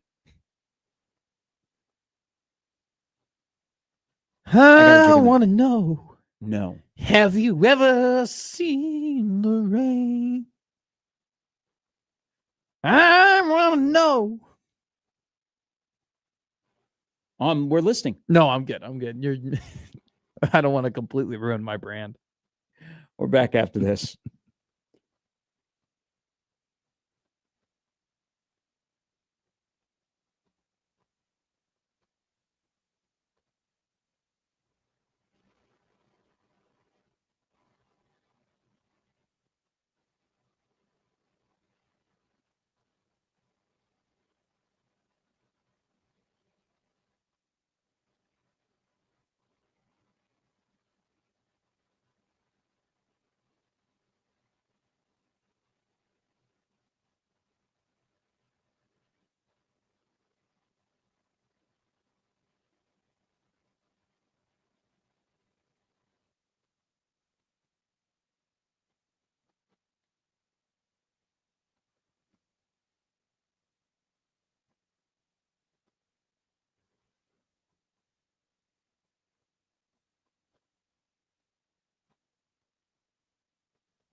All right, I think we have the John Mateer situation and Norman cleared up. No, we don't. Are you sure? Yeah. You think there's more to this? An inside joke? But here's why his Venmo, how many people call it sports gambling? Okay, good point. So if I'm going to do, it's always sports betting. I don't say, hey, I'm going to sports gamble. Sure. So that's what I was. But here's where I'm going with this. So if we're uncovering everybody's Venmo account on what they label things, I need to look. Let me look at my Venmo. I don't use Venmo that often. I use Venmo. Yeah, you know, almost every day. Let's see if my login works I barely here. use it. Like a lot of it's going to be my fantasy. I pay bills on my Venmo. Okay. Here, let's look at mine. Like, okay, so the second Venmo, and by the way, so I have the people that I see on Venmo are very much the demographic of college students and college people. Yeah. The second transaction on my public Venmo here that I can see everybody, my friends. The second transaction is labeled poop. Okay. The first one is Venmo. The first Venmo is groceries plus that other thing, poop and thank you is the first three things of the public. You like public poop? Venmo. No, that's not mine. That's not. These are other people's. People don't think people don't have a high thought process of you. No, my Venmo is. You just hang around guys that enjoy poop. No, my Venmo is Wi-Fi, furniture, hat, DoorDash, extra rent thing, Vroom. Thanks, bus ride, water, and horse. Furniture, Boji money, Wi-Fi, water, May. Huh? I don't know why I put May. Shades and heat. Followed up by I-80. Okay. Interesting. Yeah. So, and then Josh Hodson sent me a Venmo that has 3 emojis: birthday, coffee, and a money emoji. And then Josh Peterson paid me for lunch because I bought lunch one day for. He paid you back? Very nice of him. Well, yeah. Wow. Mine Very goes. kind. My latest ones. I'll just read them. Yeah, you go guys ahead. can figure out. Yeah. Fantasy baseball. Wow. Okay. Secret. Oh, is that code for something? Stash. Goodies. All right. Because I love you. There you go. Why do I have the New York Giants for 18 straight weeks? Winner, chicken dinner. Okay. Cash homie. Those are my latest Venmos. Oh, we're even scrolling. Gillis and Gillis. I have 2 Gillises. All right, so that's when you went to Shane Gillis. Shane Gillis. Gummy worms. Move up on your. He's he's there. He's Okay. A-list. Gummy worms. Yeah. Electricity. Okay. So yours is a little bit normal. Kara. Who I don't know why that person would label that. That's a weird one. how much did she cost? Apparently $10. Okay. Memorable. Clearly. You guys think about other athletes, like if we opened up Venmo accounts from the 80s. Oh, I would love to see Michael Irvin's. Brian Bosworth. Put them above your jersey number. I mean, think about the personality, Venmo back in the 80s, what you would label the transaction as. Here's a good trio right here, back to back to back. Pivot in all caps, lot of meat. For $10, I got a lot of meat, $10. Thunder cars. Oh, I know what that's about. I do know what that one is. That's when RFK let me down. Poker, poke, beer, Cars. Hold on. Yeah. RFK let you down like the current... No, not Robert F. Kennedy. I'm talking about the RFK race team. Okay. Thunder Cars, RFK. Yeah. Cars, Wi-Fi, furniture, Larson. Omaha. We'll finish this hour. No, yeah, you can tell a lot about a person on what they're labeling a Venmo. Look, I'm telling you, I feel like mine is pretty tame, if I'm being honest with you. That's why, but labeling it sports gambling. But I know, I'm telling you that it still is a little. You must have a future against Oklahoma. You want him to be out. No. God, no. I don't have a future against Oklahoma. I don't think Oklahoma is going to be as good as people think they are. But I don't have a future against them. I'm just saying though. He said sports gambling, USC versus UCLA, and the day before, one of the teams weren't able to cover the spread. And that game actually happened. I would love to think that John Mateer is smart enough to not do something so stupid like that. And obviously, too, they have ways, through the gambling sites and whatnot, to find out that these things happen. And so the fact that hasn't come out leads me to believe that it probably, didn't happen, right? At the same time, it's a really weird inside joke. Yeah. Very, very, but I guess, you wouldn't know unless you were hanging out with John Mateer. So, Greg wraps up the hour in the Equitable Bank inbox about our Cubs. We do play the Brewers beginning on Monday at Wrigley. 5-game series, doubleheader next Monday. This feels like 2019. He says, my grandpa listened to every Cubs game on the radio when I was a kid on WGN. I've been a Brewer fan since '82, but they will lose in the playoffs. It's a GBR. He also has labeled Bryce Underwood the new Devin Gardner. He's going to wear number 98. I'm thinking, did you see what the Brewers... Wacky jersey number? The Brewers tweeted out about how nobody since 1935 has won 11-plus games two different times in a season, which, by the way, to tweet out your own historic stat, it's kind of loser material from the Brewers. And secondly, that team, the 1935 Cubs, didn't win the World Series, so it doesn't matter. I don't know. They're talking about a magic number in August. So, hat tip, you got us beat. I'm never going to be sympathetic or rooting for or give kudos to anything the Milwaukee Brewers ever do. Sorry. Rest in peace. They've replaced the St. Louis Cardinals in my mind. Oh, as the most hated team in that division? Because of their front office. Yeah. All right. Yeah. That's okay. We root for a baseball team that has the 5th lowest payroll in terms of comparison to their revenue in baseball. Wow, that's a great stat. Yeah. When you're 1 for 10 with runners in scoring position and the top of your lineup can't do anything, you think about things like that. Hey. That's okay. We have a new day today. Gary. We have a National Left-Hander Day. We have a lefty throwing today. You can stay at a hotel, though, right next to Wrigley. How about that, man? Isn't that awesome? Great. Fantastic. I can also watch Pete Crow Armstrong have 3 hits, no walks, 14 Ks since the All-Star break. But you know what? Today is a new day, and this is when we start back. Hey, reminder, the 16 Cubs went through a stretch where they lost 15 of 20, and then immediately they won 11 in a row. This ain't the 16 Cubs. You got to believe, baby. 2 more hours to go on a Wednesday in 1620 The Zone.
Now you know what I'm talking about. I've never seen you more fired up ever. I've never seen you happier.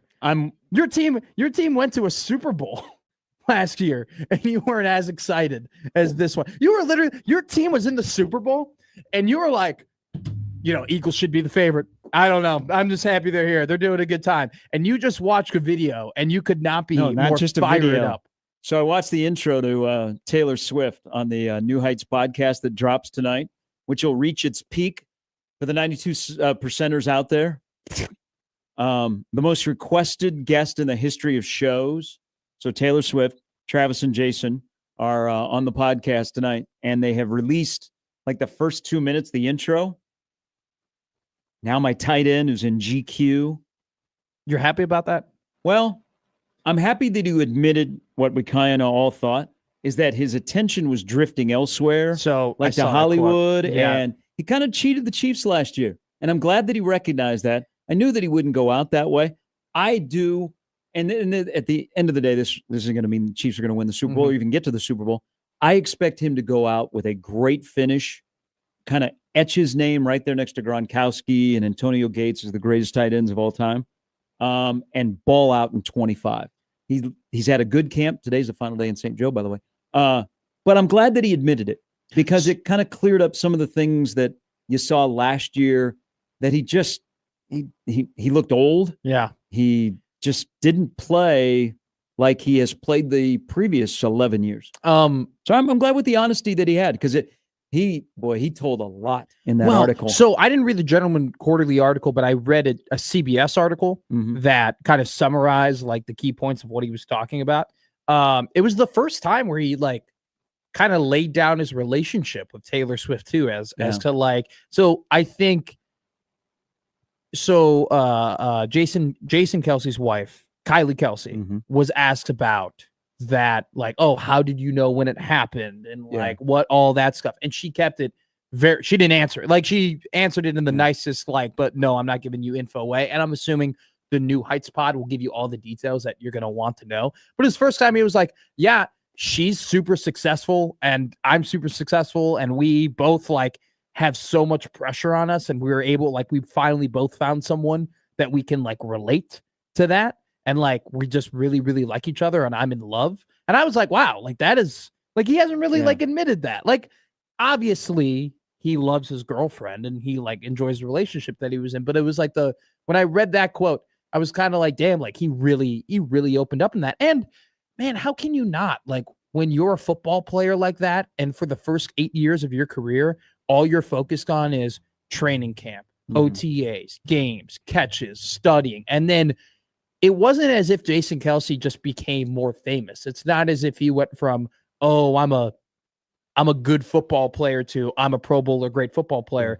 He went from I'm a football player to, oh my God, I'm an A-list celebrity, a part of one of the biggest podcasts in the world, dating one of the greatest singers of all time, and a whole new demographic of literally probably 100 million people now know who I am. How many? I mean, this doesn't happen at all. Basically, you're in the NFL. You're a star in the NFL. You're the best player at your position, but the person in the relationship that you're involved with is 100 times more popular than you are.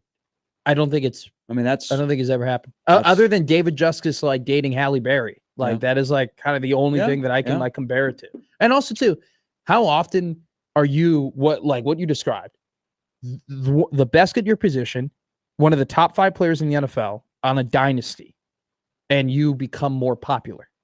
Like you're dating somebody who has added to the popularity of the NFL. That doesn't, she has, by the way. Like, you can't deny. Ask any of your friends that have young daughters that they may know nothing about football and they don't care about the Chiefs, but if there's a chance that they're going to show Taylor Swift on a game, they might sit down and watch with dad a football game, and that's the first time they've done that in their life because they've showed no interest in football. Oh, she's there. There's a reason why the NFL has like, okay, I like these two dating, because people that we don't normally get involved with are watching the sport, and they may not know if the ball is puffed or stuffed, but they know if Taylor Swift shows up on the screen, they're like, oh, for just one time. But also too, though, I think the NFL and at least the production crews have done a good job because when it first happened, when she first showed up in Kansas City when the Chiefs were playing the Bears and Jarrett Payton broke the story, by the way, that they were dating. Did he? Yeah, because he was standing outside the Bears locker room and they walked by holding hands. And Travis and Jarrett know each other. Oh, yeah. Okay. And then she was like, "Hi." And they just kept walking by. Jarrett Payton, solid guy. At least in the Chicago area. So that game happened, and I'll tell you this right now. If you want to make a list of people who were the Travis Kelce, Taylor Swift haters, I was at the top of the list. Not because I disliked. I think the Chiefs just scored in that game again. What is it now? 40-10. So that was the reason. Like my team was getting, and also too, this was a season where it was like, all right, Justin Fields, like he's got new weapons, like this could be a really good year. The transition, like Bears could be frisky, and my team is getting their ass kicked. Mm-hmm. All right, it's good to see my team show up when Taylor Swift visited Lambeau. But my team, cut your mic. Yeah, get out of here. But my team was getting their ass kicked, and then every 2 minutes I had to look at Taylor Swift up on my screen. And then you had like the next day, Carissa Thompson and Aaron Andrews getting all excited and like, oh my God, it was such a big deal. Like nobody cared about the game. The Bears were so bad. I mean, all we wanted to do was just show Taylor Swift, and it just infuriated me.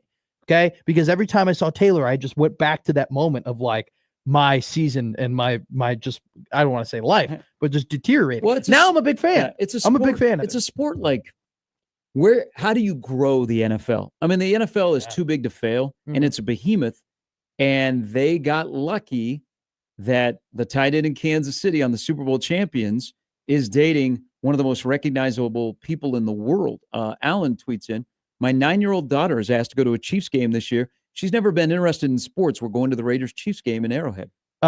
Next time, if you ever host with Caleb Henry, you should ask him about that because his wife, and this is Caleb's story to tell, but it's a very similar story of wasn't really all that like into the NFL or football, and I'm pretty sure his whole family now is Kansas City Chiefs fan because of smart family. Taylor. Well, I know. I love them. Well, Henrys. I mean, he's got a very young daughter, and now he's raising her, in a dynasty, which I wish my parents had that foresight. Well, you're a narc. I was thinking on the morning after Archie makes news. No, Archie, but I do like Archie Manning. That Archie Wilson makes news across the country. We've had the Today Show on in the studio. I wouldn't be surprised if there's a clip on the Today Show. And now he's 19. So yeah, what do you think he's doing for his birthday? Are you legal to drink in Australia at 19? Can you have a Foster's? I don't know. I know you're not legal to drink in Lincoln at 19, but I can give Archie the spots if he wants them. 19 in Canada, I know for sure. Hey, if you were at the Cubs Blue Jays game last night, you could have got a $1 loony dog. What's a loony legal dog? Drinking age is 18 in Australia. Oh, that's got to be weird. Ooh, so you come to the U.S. and you can't drink legally. Now I see why he was so broken up yesterday. Yeah. I was kidding. He's like, all I want is my red stripe. But think about, is that an Australian beer? No. Red Stripe? Yeah, I think that's Jamaican. Yeah. What's an Australian beer? Foster's, right? Foster's. I've never heard of Foster's. How many international athletes that have either played, and there's quite a few more like at Omaha because of hockey. Yeah, oh yeah, sure. But at Nebraska or Creighton, where an international student athlete, you have a negative opinion on them. Like one of the most popular student athletes in the last 5 years in Lincoln, Nebraska is Keisei Tominaga. Okay? Keisei is marrying a woman from North Platte, but Keisei is not like from South Lincoln. This just in. But there's really no, like international students I think are fascinating to American college sports fans. Because usually they're pretty good. Okay, so they're contributors. Yeah, oh God, yeah. But you don't really ever go, I hated that guy. I hope he goes back to Serbia. Well, I hope they put him in the gulag. I can think of one right now on Nebraska's roster.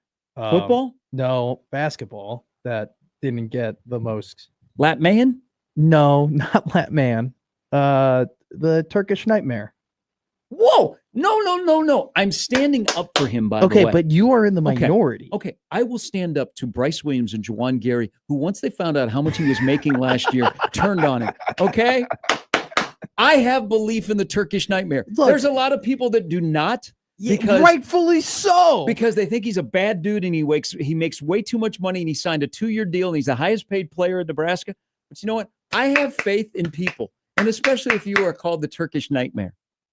First off, you called him the Turkish nightmare. Okay. Secondly, I've never met him. Okay. I don't know Berke, so I can't tell you that I don't like him personally. I can tell you this for a fact right now. Can't stand the way he plays basketball. Can't stand it. Can't, not one bit. But at the same time, doesn't that in a way prove your point though, where you have to play like that level, like to that, like to be like, nah, I don't like this guy, you know? But I'm sure if Berke, I mean, there are still people who believe in him. And if he comes out next season, he's 6'10" and incredibly athletic. Berke Buchengel has the opportunity and potential to be the second best player on the team next year, I think. Has the potential. He has the potential. Yeah, he does. He has the potential. He does. I'm not saying he's going to be. I'm not putting that on the board. No, but I can't think of like Jake McVay and Jess Shelley and even Rink Mast and Martin Crumpel, Fedor. Yeah. Guys that played hockey here. Like, can I ask this question? And you bring up Berke, and that's a good one. Like we don't really criticize. He's the most criticized international guy. Like the Brazilian steakhouse, Almeida. We weren't going to criticize him. Almeida was actually a really good player. Like, you're right. Berke might be the most criticized international student by athlete far at the big three in this state. But are they off limits? Are we not allowed to criticize international students? Did we really go after Nori Nwili? I don't think we really went No, he was a good dude. Yeah, we didn't. Yeah, it wasn't his fault. No, he's, by the way, Matt, awesome guy. Yeah. Like A1 human, Nori Nwili.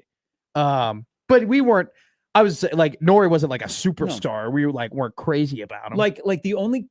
I was harsh on Casey at the beginning because he was palms up guy. Yeah. He was palms up guy, and that drove me nuts. But I didn't that guy's got to go. And then they become some of your most popular players. But so here's the thing. That's the difference.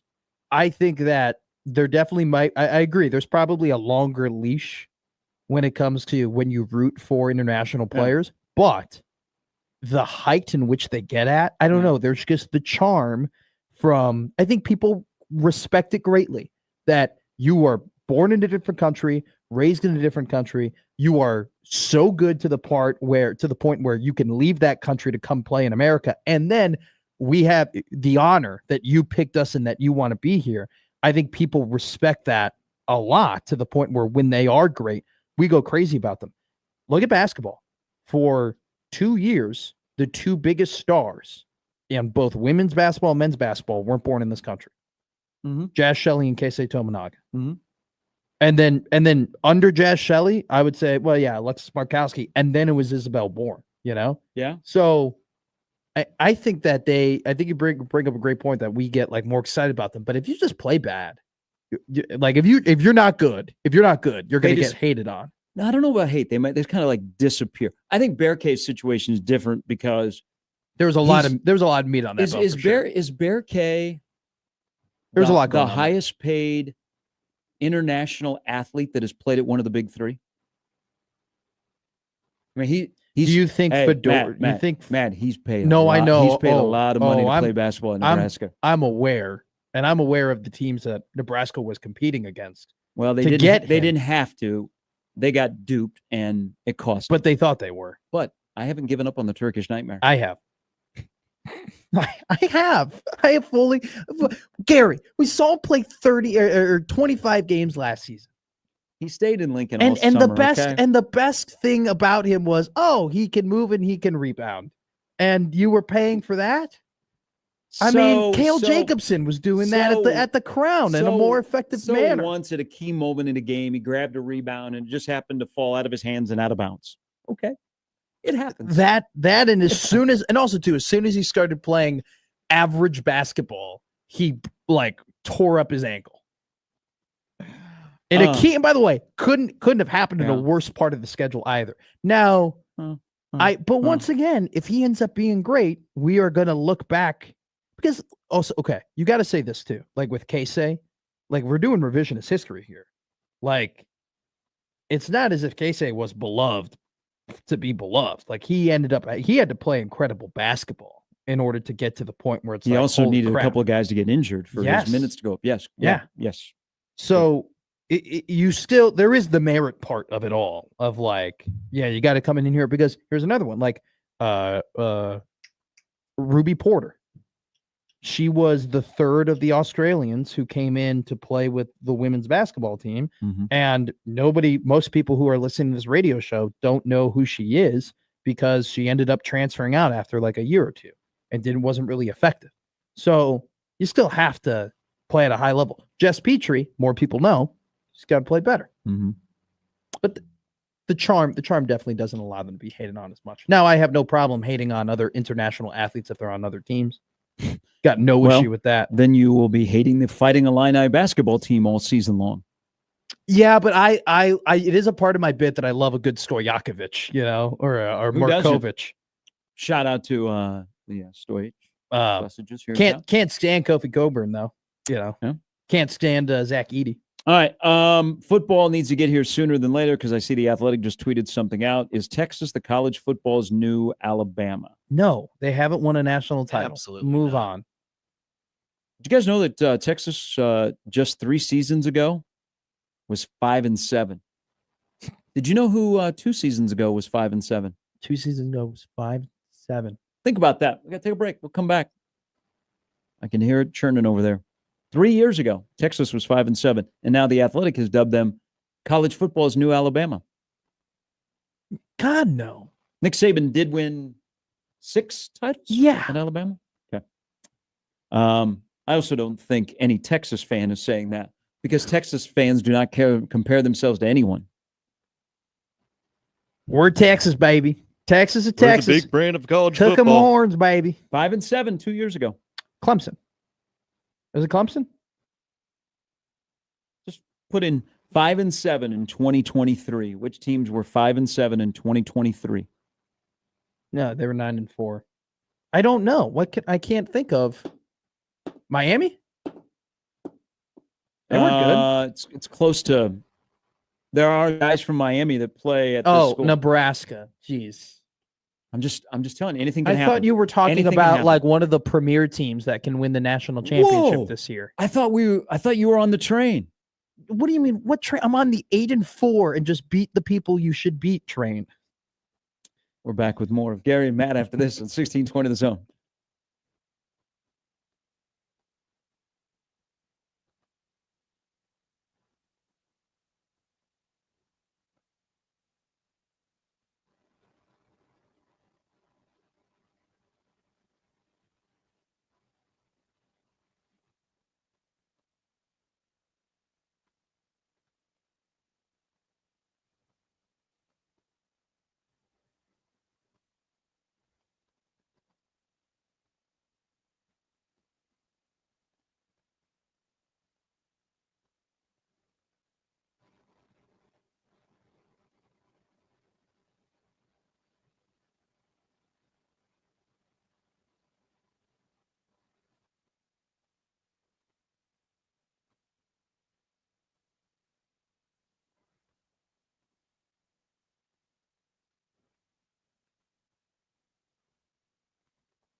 All right, ladies and gentlemen, we're 15 days away.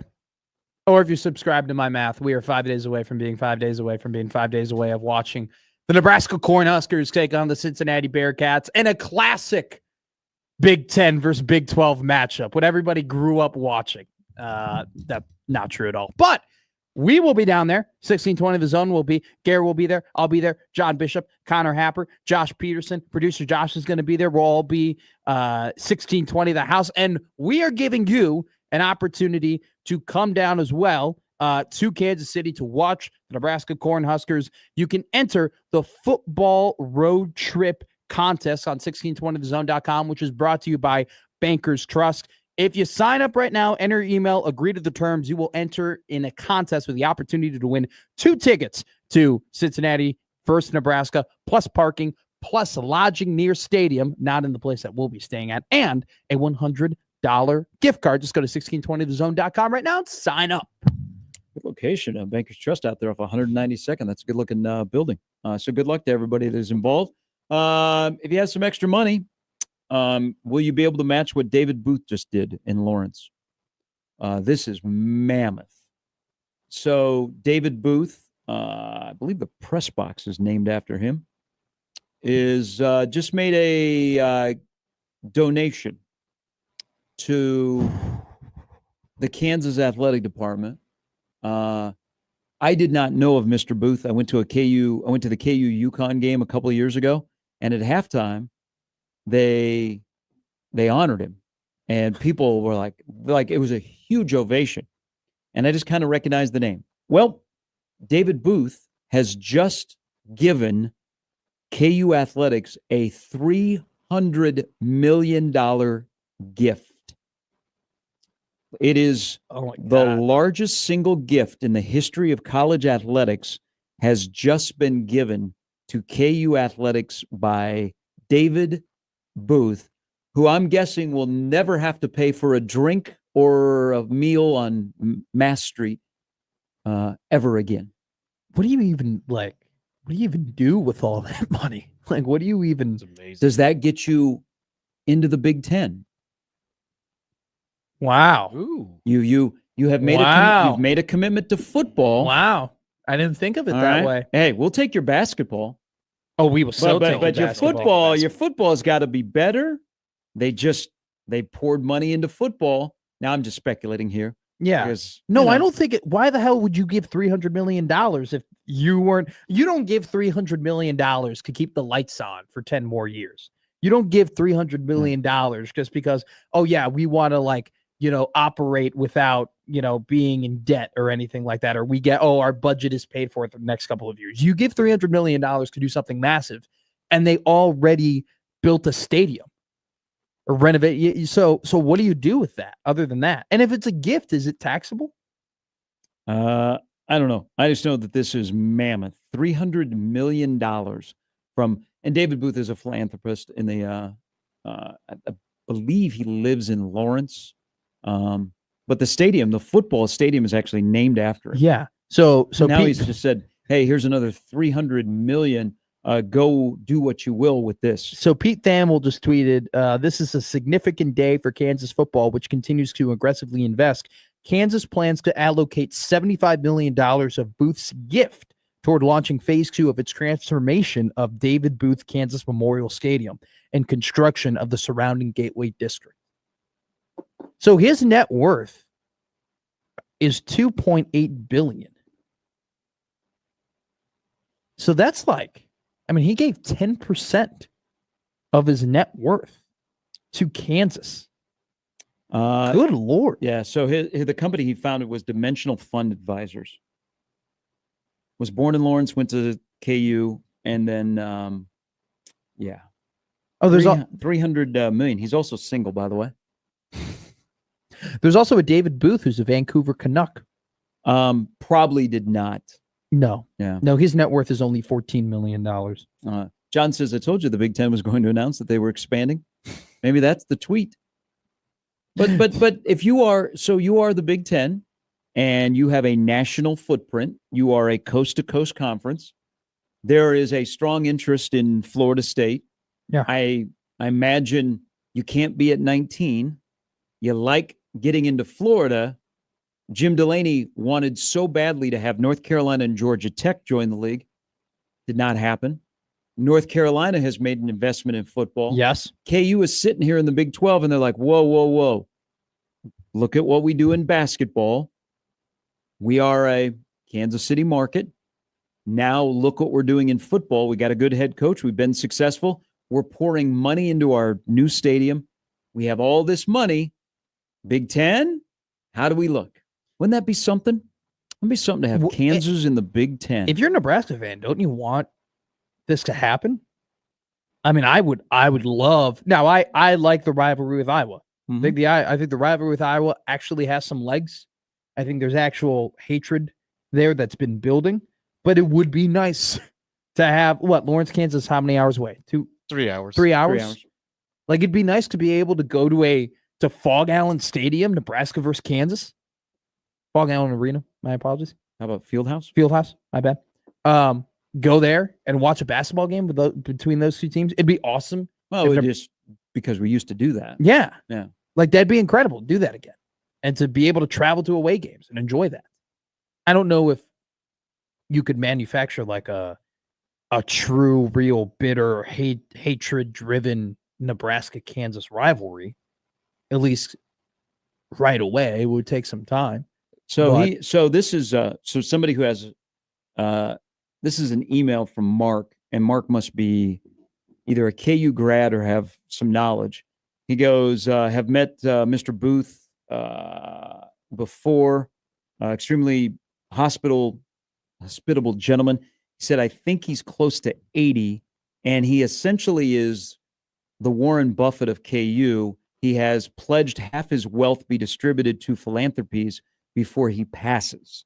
Oh. He goes, I'm not sure about his children, if there are children involved that he is giving his wealth to, but he has publicly stated many times, loves KU, is around KU all the time. He is our Warren Buffett. Well, Nebraska would love $300 million. He just wrote a check for $300 million to KU athletics. It's also incredible too for KU from a perspective of when you go down the rabbit hole of getting like 20, 25, 30 donors and you have to pull all that money together and you have to answer now to all of those people who gave you hundreds of thousands of millions of dollars. Like, how much easier is it to just talk to one guy and be cool with one dude who just is able to fund everything? Same thing with Arkansas. Like, I guarantee that Arkansas absolutely loves that they don't have to call 45 people and have to answer to 45 people and like make them feel happy. That you just have one dude who does it all. Like, it's insane just how the wealth of one alumni could just change your athletic program, could change the future of your school and the notoriety of your school. Well, it allows you to do this. It allows you to redo a football stadium where you do 3/4 of a brand new football stadium they have in Lawrence that looks pretty awesome. That I know that if I have an open weekend, I might be looking at going to Lawrence and going to that. I mean, I've been to that stadium numerous times, and it's old. I mean, it was old. It's, the tailgating is fun. I mean, the area around Memorial Stadium in Lawrence, now David Booth, is a good time. But the stadium there's not really anything sexy about the stadium. The press box is here. But now you see all the pictures and the video now that they're done. And you're like, man, nice. I'd like to go see a game there. And maybe down the road it'll be KU in the Big Ten. How would Nebraska fans feel? You were laying out a case for that. I think, Joey? Joey. I think we'd be open for that. Not only it helps with football, basketball, but you get another quality volleyball program. Baseball. That's true. Baseball. They just got a major pickup in recruiting. Isn't that They're good. They're good in. They've made huge strides in their Olympic sports. Yeah. Like their baseball program. We saw what they played in the Fayetteville Regional with Creighton. So they were better this year than they have been. You're right. Volleyball is they like volleyball. They're good in volleyball. They made a huge hire. The Oregon head coach moved to KU. Wouldn't they be the perfect opponent to have for Nebraska athletics, though? If you look at it from this lens, Nebraska football, in terms of them playing Kansas football, that isn't necessarily, Nebraska is going to cakewalk Kansas football because they have a decent program, but that is a team that you should beat, right, consistently. And so that's a good barometer of like, if you're consistently losing to Kansas, like, hey, things have to change, right? But it's also a winnable game on your schedule. That is very respectable because of what Lance Leipold has done. And then if you look at it from a basketball perspective, like that is, if you play Kansas every year, that is Nebraska basketball's measuring stick. That is like when you play Kansas every year, that's how you know, okay, hey, what direction are you going as a program? How good is this team actually this season? I think they would be, at least just for Nebraska's perspective, where they are in athletics would be great. This is insane. A $300 million gift for athletics. It's crazy. That's amazing. $300 million. Fremont Fred says he bet he doesn't think Booth wrote a check. He says probably Venmo. Oh, you think so? You think it's labeled sports gambling, Kansas versus Kansas State? Or do you think it's poop shiesty? That was one of the Venmos on Archer Manning's thing. How do you think Jamie Pollard is reacting this morning?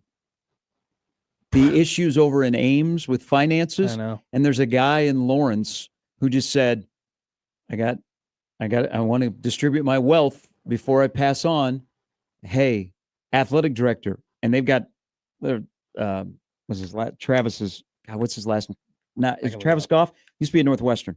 Really good athletic director, young, upcoming athletic director, loves being at KU. They finally have some stability. You know, people were like, they got a good football coach.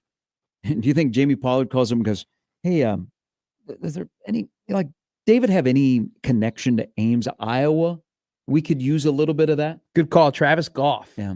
He's a young guy. You always, when you go to like basketball games, he's like Bruce Rasmussen. You know, Raz would walk around and, you know, Raz was dialed in on the game, but Raz made sure that he said hello to everybody, whether you were a $100,000 booster or a $5 booster. Like I see that when the KU games I've gone to, younger guy. Yeah. He looks very young here. Man, if I'm a donor, if I'm a donor across college football right now, I'm like, man, don't call me and ask me to do that.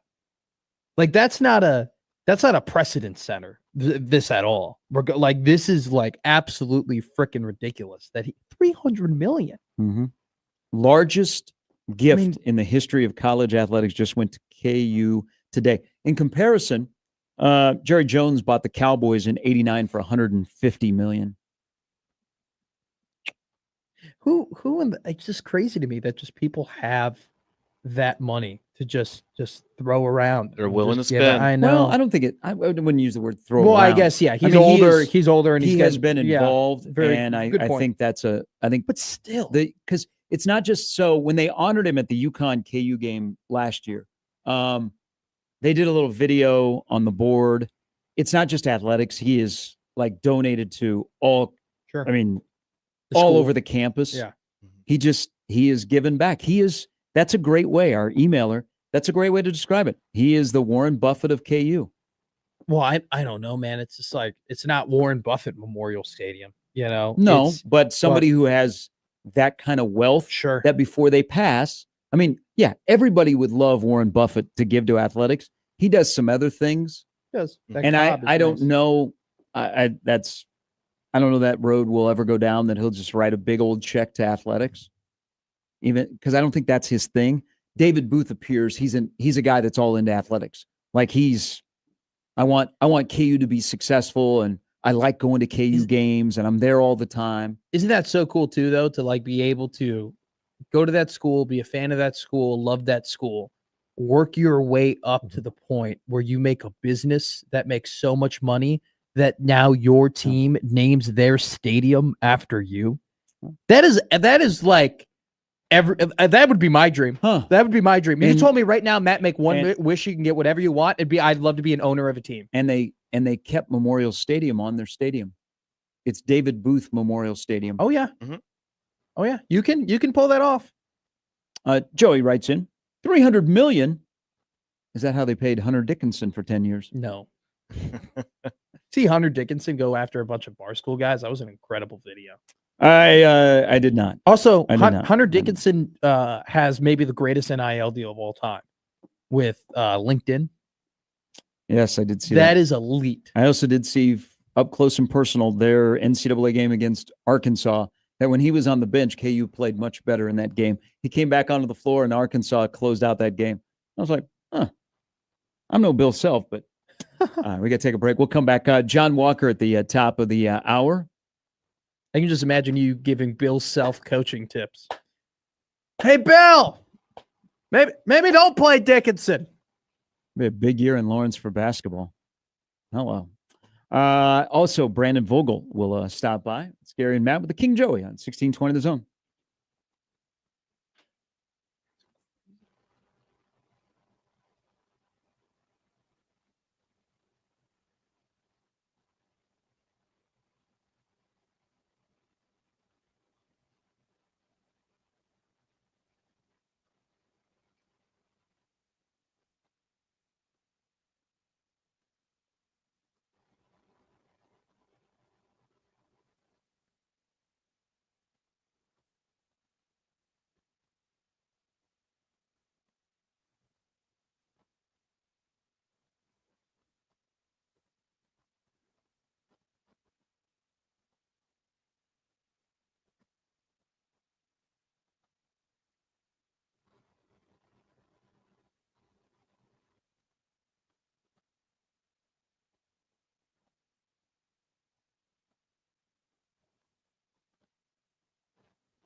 Hey, by the way, congratulations. I've had the opportunity to work with a couple of these people. The Nebraska Broadcasters Hall of Fame inducted their new class last night. Dale Johnson, a longtime KFOR news director. Never worked with Dale, but know Dale. He went in. A guy that used to work here, mornings on the keg. Him and I would fight over the temperature because we only had one main control for the temperature in the building, and Dave Wingert, who is now over on Boomer. Wingy's fantastic, but he used to work here, and he's worked at a lot of different shops in town. He liked the temperature at 66. So there's a reason that main control out there, boys, is locked up, because we would fight over it. That makes sense. So we'd roll in an hour after his show started, and it would be freezing in here. But he went in last night.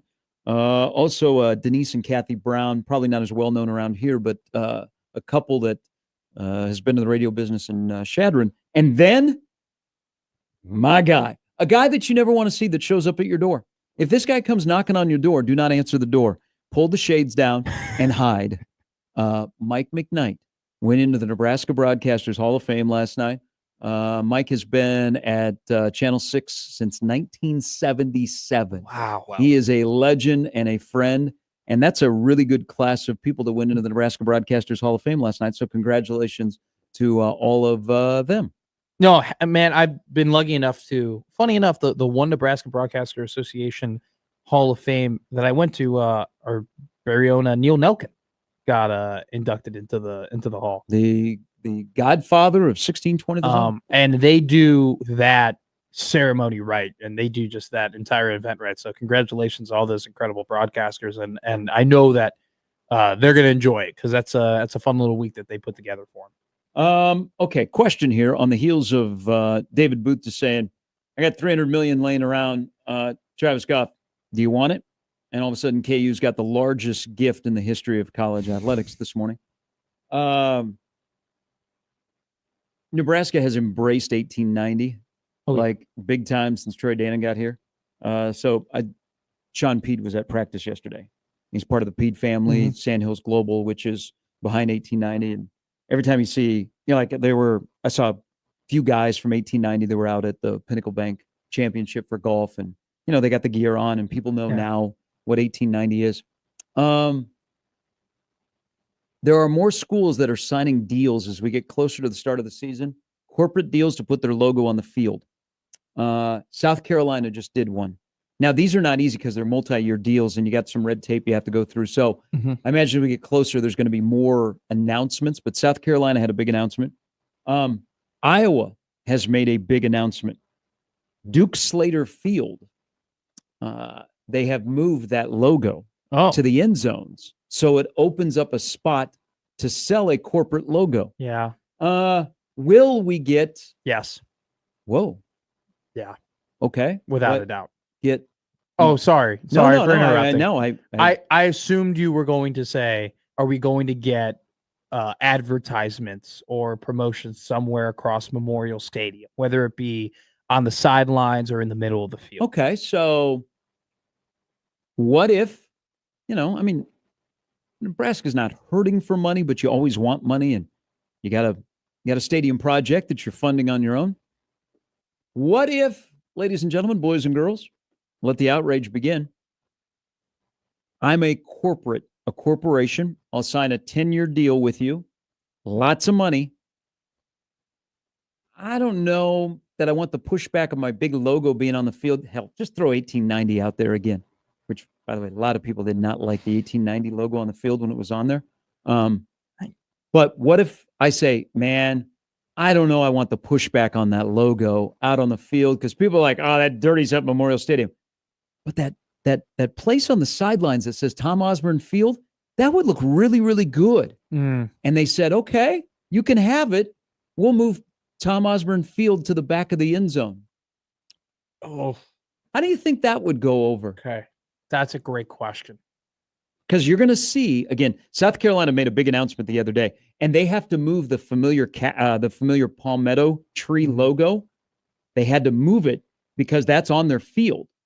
Nebraska's not going to touch. So Nebraska right now has the Big Ten logos. They have spots for a corporate logo. They'll never touch the N in the middle of the field. Okay, that's not. Yeah. There's not all of a sudden going to be, I'm just using them, a Woodhouse logo instead of the N. Okay, that's never going to happen. But there are two spots at about the 25 that are open. But I come to you and I say, Matthew, I'll sign a 10-year, $25 million deal. I don't want the logo because people are going to get after us. But man, that sideline looks pretty cool because you can see that. $25 million. You're saying, I'm just throwing out there, it could be a less number. Who knows? But like $25 million total? No, it'd be 10 years because you sign these deals are multi-year deals. Gotcha. That's why they're a little bit slower to make its way to public. Yeah. Because you got to go through some things behind the scenes. Look, I harken back to when the WWE started putting. Whoa, you got WWE and Memorial Stadium in the same sentence. Well, yeah. Let me grab some popcorn. This should be good. When they put their logos on their ring in their canvas, right? You have the Prime logo and the Slim Jim logo and just things that we haven't seen before. And I think a lot of people were upset about it when it first happened because it dirtied up the ring and people like things to be normal. And then eventually you get over it. You're kind of like, all right, this is just the reality. It never grows on you, but you stop paying attention to it. And it's like, okay, here it is what it is. I think you could do that on the field of Memorial Stadium. I think you can put a logo on and people will right away be like, oh, I don't like it. But then after time goes on, you're just like, all right, it's there. It happens. There's nothing going to stop it. But I think that respect means so much to this university and this fan base and this athletic department, and rightfully so. I'm all about it. I think it would be disrespectful to just say, "Hey, T.O." Nobody calls it Tom Osborne Field. No, I know, but I'm not saying nobody, but to have it would get more love if it was in the back of the end zone. You'd see it more regular. You don't think it would get? I feel like if you were to, I think it's a better spot on the sideline. Personally, I just think it just looks cleaner. It looks better. It's more apparent because if you're on if you're in the North Stadium or on one end zone, you can see it great. But if you're on the other end zone, you're not going to be able to see it at all, right? On the side, you can see it on both 50-yard. Like, I don't know. I think that's a cleaner, more prevalent spot right there. If you were to be like, oh, we got to take that and we got to move it away so we can put a sponsorship here, I don't think that would go over. What's it go from about the 25 to the 5? Yes. On each sideline? Yeah. Like so catty corner from each other? I don't think that would, because I think that people would look at that and be like, that's kind of disrespectful to be like, oh, Tom, sorry for all of the wins and all of the memories. Well, and you're everything not taking it off the field. No, you're just putting it in a different spot. But I think you're just putting it in the back of the end zone where you would probably get more coverage. You'd get like on television. Anything that happens in the end zone, you're going to see in the back boundary of the end zone. I think Tom Osborne Field. I think it would be a lot more difficult to take something with Tom Osborne's name and move it in favor of making more money than just they moved his statue. I know, but that's different. They didn't like that's we're talking about like, hey, we're moving this because somebody's offering us this big, gallon of money and we're going to take it. And sorry for everything you've done, T.O., but we got to throw you over here, right? They're not throwing him away. But the principle is the same. It's still on the field. It's still on the field, and you would get over it. And people would be like, okay, there's the sponsorship. It is what it is. Would it initially go over well? No, it would not do well at all. There would be a lot of people angry about it. We would get calls about it. We'll get emails about it.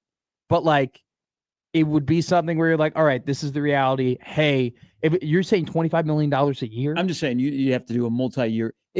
For anything to go on that field, it'd have to be the right partner for Nebraska. It would have to make sense. If Troy Dan, but I got inventory, man. I could get more love because another part of this. What if the guy that plays the role of Bill Shepard, if you know, in charge of Memorial Stadium's grounds, forgets to put it on the field, paint it on the field?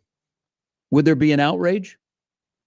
If you walked into Memorial Stadium and you did not see Tom Osborne Field, would it dawn on you?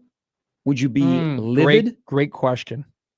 Because the guy that the field is named after is uncomfortable with it being there. So my thing about that is I don't know if how many people would notice, but I think if once enough people got on and were like, hey, they've just removed the name of Tom Osborne on the field after naming it Tom Osborne Field, yes, there would be people who would be upset about it. I mean, might be a letter to the editor. Yes. Public Pulse would be bumping. Why the we're first totally topic on Big why Red the hell Overreaction. like I think your question of like, would it go over T.O. well? in trouble? It would not go over well. Has T.O. been banned? Has T.O. been canceled from Memorial Stadium? We're keeping his statue, but the name on the know. field's got to go because I got this guy. I got Dairy Chef that would like to be right there. We're going to do it game by game. I mean, if Troy Dannon got on the microphone and said, look, we love Tom Osborne. We totally respect him. And we're obviously going to continue to name it Tom Osborne Field. And we're going to have the logos in the back parts of the end zone. But we're going to have in this spot, this company, because you know what? They're covering our $20.5 million for the next 10 years. And that is a massive deal for us. And the fact that we don't have to essentially not have to worry about budgeting to make sure that that money is open. That's now just being covered by acres or whatever. Like, we're going to take that. If he was just very transparent with everybody, it would be, I think it would float over well. You would still have a bunch of people, though, who would be like, wow, like, you know, they're selling out. This isn't the Nebraska that I know. Mm. Fred's with me. It would bother the fans more than T.O. himself because he doesn't want the attention anyhow. Sure. Jake says, change the N logo at the middle of the field to the Aflac duck. Or just steal the duck just from Oregon. keep the N and just do Valentino's. I don't think I would. They're not. Hey, you touch my helmet, you touch my logo in the middle of the field, we're going to have some speaks. How would you feel if they put a Runza logo on like both, like near the 25-yard lines? If they just put the Runza, yeah, was not any lettering, was just the Runza, like it's on the front of the Storm Chasers hat when they do Runza night. Now disgusting. Now we're cooking. Most of America would have no idea what that would be. Like, we would be a meme. We'd be made fun of. They'd be like, what is that handheld shepherd's pie doing there? But then once we do that, you know what's coming next. You put a Herbie out there? Corn in the end zone. Corn in the end zone, I think, is cool. Oh. I'm cool with corn in the end zone. Oh. I'm all for corn in the end zone. Now, I initially will have no problem if they put logos on the field, because I'm now just conditioned to it, to the point of like, there's no point in me getting upset. I'm going to get used to it anyway. They got to make their own money. There would definitely be people, though, who would be very upset about that. And then they would get over it. They would get over it because we would recognize, hey, Nebraska athletic department needs money. They need to get money somehow. This isn't your classic college football run athletic department anymore. They have to do things that they haven't done before because we are in a landscape that is so much different now than what it used to be. So USA Today, they are estimating that deals for field sponsorships will be estimated at $4 million annually. So if you do a 10-year deal, there you go, $40 million. And then, I mean, I imagine you would have multiple sponsorships, right? Like if you're with your idea, or not your idea, with what they're doing in Iowa, moving their lettering, like there'd probably be a whole other different sponsorships, you know? Mm-hmm. So you'd have like two different deals, maybe one on the side and then one in the actual middle of the field. And so you can get up to like $8 million. All right, John Walker is going to join us here in a little bit. Leave you on this. Adam throws a little conversation starter out there because we got John Cook Arena at the Bob Devaney Sports Center, right? Well, the Terry Pettit Court at the John Cook Arena at the Bob Devaney Sports Center. To me, it'd always be the Devaney Center. Yeah. Tom Osborne Field at Emeritus Memorial Stadium. Cool. I'm fine with it. I'm totally fine with it. You kind of make money. You still have Memorial Stadium's name in it. It's still cool. Yeah, I'm not. I'm just throwing it out there. No, I know. All right, John Walker and Brandon Vogel coming up in the last hour on 1620 The Zone.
All right, we welcome in the ball knower from the Omaha World Herald, John Walker. Good Wednesday morning, sir. How are you? Man, I'm okay. How are you guys? Good. You've been ball knower. I like that. That's a good moniker. Okay, you can put that on. You might have it on your license plate. You might have that like on your your seat at Sokol or the Chai. Instead of the World Herald, it's just John Walker ball knower. Or put in your Twitter bio. Right. Yeah, maybe I'll change my license plate to BALKNR, ball knower. I like that. That would not be the craziest thing that somebody related to Creighton basketball has put on a license plate. So I think that would be a pretty good license plate for you. Hey, before we talk about Cottrell Harmon and how he ended up at Creighton, and as you wrote your story, and we have a list that has a lot more guys in the last couple of years all time of the highest rated recruits. One guy on that list that seems like has gotten a little bit forgotten with this upcoming season because of guys that come in on the portal, Hudson Greer, which was a really, really good pickup, who was one of the highest rated recruits when he committed, and now he's physically here. Why is he kind of like, I'm not going to say an afterthought because he's valuable, but we don't really talk about him. So that's where I want to start in the discussion about Cottrell Harmon, if you know where I'm going.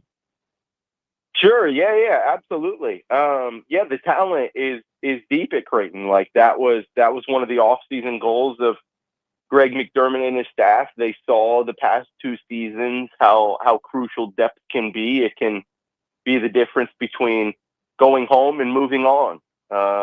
Not so much with Tennessee 2 years ago, but certainly this past season with Auburn. It was kind of a slap in the face, if you will. Like, hey, if you want to contend with the Auburns of the world, you've got to have a roster like Auburn.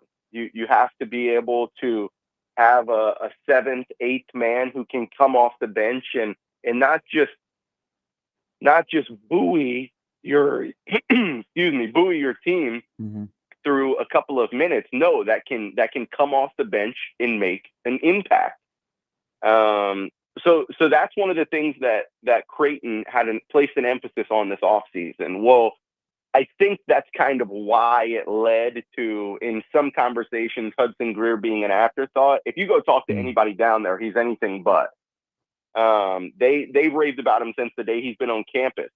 The fact of the matter is, guys, it's like super tough to picture where he fits into this equation.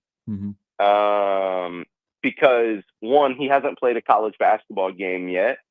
And 2, the roster is so talented, particularly at his position. So it's going to be interesting to see what happens. I think he's too good of a player to not play him, but I also think the roster is pretty darn good as it pertains to the backcourt at the moment. So we'll just kind of see. But yeah, maybe that's part of the reason why Hudson Greer has been an afterthought in some instances. AJ Dybanska and Cooper Flagg and now Babatunde Oladotun were all top recruits in classes and then reclassified to a year earlier. Now that's not like three straight years now of, you have these high level recruits who want to get into college basketball sooner. Why do you think this is a trend? And do you find it interesting at all, considering the fact that college basketball is now getting older and you have kids who are trying to get in as soon as possible? No, I don't. Yeah, it's interesting. But at the end of the day, like, the sooner, if you're a 16, 17-year-old and I tell you that the sooner you get to college, the sooner you get to the NBA, like you're going to take that 9 times out of 10. So I think that's largely why, like, the think of whatever your dream job is, to anyone listening. If I told you that you just had to go do a smaller variation of that dream job for a year, and then you could work your dream job, you would. All of us would. So that's how I always kind of look at it. But it is the piece that is interesting is, yes, college basketball has gotten older. I do think, guys, because last season was the last year of the COVID seniors. There's a couple exceptions out there for guys who also had multiple med reds and this, that, and the other, but largely it was the end of the COVID seniors with the extra year of eligibility. So maybe we'll start to see the pendulum swing a little bit toward a youth movement because high school recruiting has eyes on it again. But it's certainly not what it was pre-COVID, pre-transfer portal boom, pre-NIL, and now pre-revenue sharing. But yeah, that's always the interesting thing. But it works out, obviously, if you're good enough to be the top recruit in your class and you're a prospective NBA hopeful, then what's 1 year make? Sure. Yeah. How did Creighton get Harmon? They beat out some really, really good schools. He's extremely talented. I saw him play a little bit on the AAU circuit this summer, where I was really impressed by his defense, which you don't normally see in AAU basketball. A guy that kind of hunts it a little bit. But how did Creighton end up winning this battle for a potential high 4-star? If we detached names from this and we just went off the player description that you had given, doesn't that sound an awful lot like a guy named Trey Alexander? Yes. I really like Cottrell Harmon's fit in Greg McDermott's system. I wrote about that. I wrote my initial story, and then I had 3 takeaways as well. Is as a prospect, I don't know what Cottrell Harmon will be 2-3 years from now, but as a prospect, he reminds me of the Trey Alexander prototype. Like that is what I kind of envision him being in Creighton's system. We'll see. We got to wait a little bit to see what that'll look like, obviously. But that's kind of what I envision. And the Jays got him through building relationships. They offered in, I believe, June 24 or May 24. So they offered more than a year ago. And Cottrell told me from day one, he developed a connection with that staff, and particularly second-year assistant Trey Ziegler. Cottrell does not view Trey as a coach necessarily, and I don't say that in a bad way, because he views Trey Ziegler as a big brother. And when you're coming from Seattle, I know Cottrell's playing his last season in Utah, right across the Utah border. But when you're moving halfway across the country, and you're more importantly trying to get kids to move halfway across the country, there's a part of you that has to make it feel like home. You heard Nick Gray say it this offseason. Basketball has become far too transactional now, to a point where the players consciously realize that and don't just want the majority, I should say. There are some who have motivations, whatever. But the majority seemingly doesn't just want the checks anymore, doesn't just want the playing time. They want somewhere where they feel welcome. They want the perfect fit. That's what Creighton looks for on the recruiting trail. That's what Cottrell Harmon was looking for in his recruiting process. And so it was really just kind of a recruitment match, if you will. If you look at the transfer portal, Harlan, just the team in general that they got this season, there's no question that they're going to be incredible on offense. And I think, when people are trying to poke holes in this team heading into the season, it's all about, the defense. And it's not even just about you're losing Ryan Kalkbrenner. It's, some of the pieces that they brought in aren't necessarily known for how great they are in the defensive end. Your concern, if at all, maybe you're not concerned, but if you are, how high would your concern be about this team on the defensive end and into this season? Yeah. I'm currently mildly concerned, largely because Owen Freeman's on crutches, or maybe not anymore, but I don't think he's using the crutches anymore. Thankfully, maybe he is, maybe he's not. But he's a little bit removed from that meniscus injury, the knee injury. So that's kind of my big concern is like we already had questions on how Owen Freeman was going to be a different defender than Ryan Kalkbrenner. Mm-hmm. And now we have to start asking the question, how different of a defender is Jason Green than Ryan Kalkbrenner, right? Because that is currently the solution at the 5. And until either Alexa Dimitrievich arrives or Owen Freeman, returns to action. So that's the concern per se. But maybe my spidey senses aren't tingling as much on that front because I just kind of knew, as I assumed everyone else did, that the defense was going to take a hit entering this season, at least early on. Like maybe they'll band together and figure it out on that end. Because as you had said, in the question, I don't doubt that they're going to score a bunch of points. Yeah. But there are some doubts at the moment. I will enter the season with some doubts that they are able to stop another team from scoring a bunch of points. So we'll see. You brought up a name. School's about to start. International player. Is Dimitrievich going to be part of Creighton's roster, you think, this year? As far as I know, guys, I reached out to his representation in mid-July and asked what the update was, what the word was, if there was anything, and his representation told me that Alexa was just waiting on his visa and passport, and as soon as he got those in, that he would be at Creighton. I know there were some conflicting reports out there, if that's what we want to call those, conflicting tweets out there. Mm-hmm.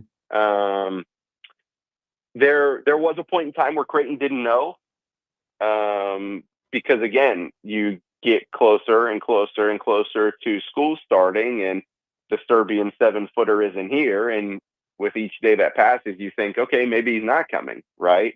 Mm-hmm. But as far as I know, they still plan on having him. So I think he could be on campus very, very, very, very, very, very, very soon. If I could throw another very on there. 7? Okay. All right. I think he'll be on campus very soon. Is he an immediate plug-and-play solution to Owen Freeman being sidelined? No, he's not. But boy, would it be nice to just have some type of physical presence back there. And more importantly, guys, begin to get Alexa acclimated into this nuanced system on both ends of the floors in case the Jays do end up needing him to play minutes this year. So trying to figure out the roster for 26, 27. Please. Yeah, we don't know what's going to be, but final question on recruiting here. And the go-to guy is Jackson McAndrew. If you're like, hey, Jackson, what do you think Creighton needs for recruiting? And he said, this was probably about 6 weeks ago. He goes, we still need, for next year's class, we need a center and a point guard. And we find out that he was recruiting that point guard. So there are 2 additions, and Kuhn and Harmon are really good pickups. Do you think they're done for the fall and we'll wait to see what happens in the spring to find that big man? Yeah, I think so. I think it's potentially a portal big or an international big. One of those 2 for sure. I personally think they're done on the 2026 front.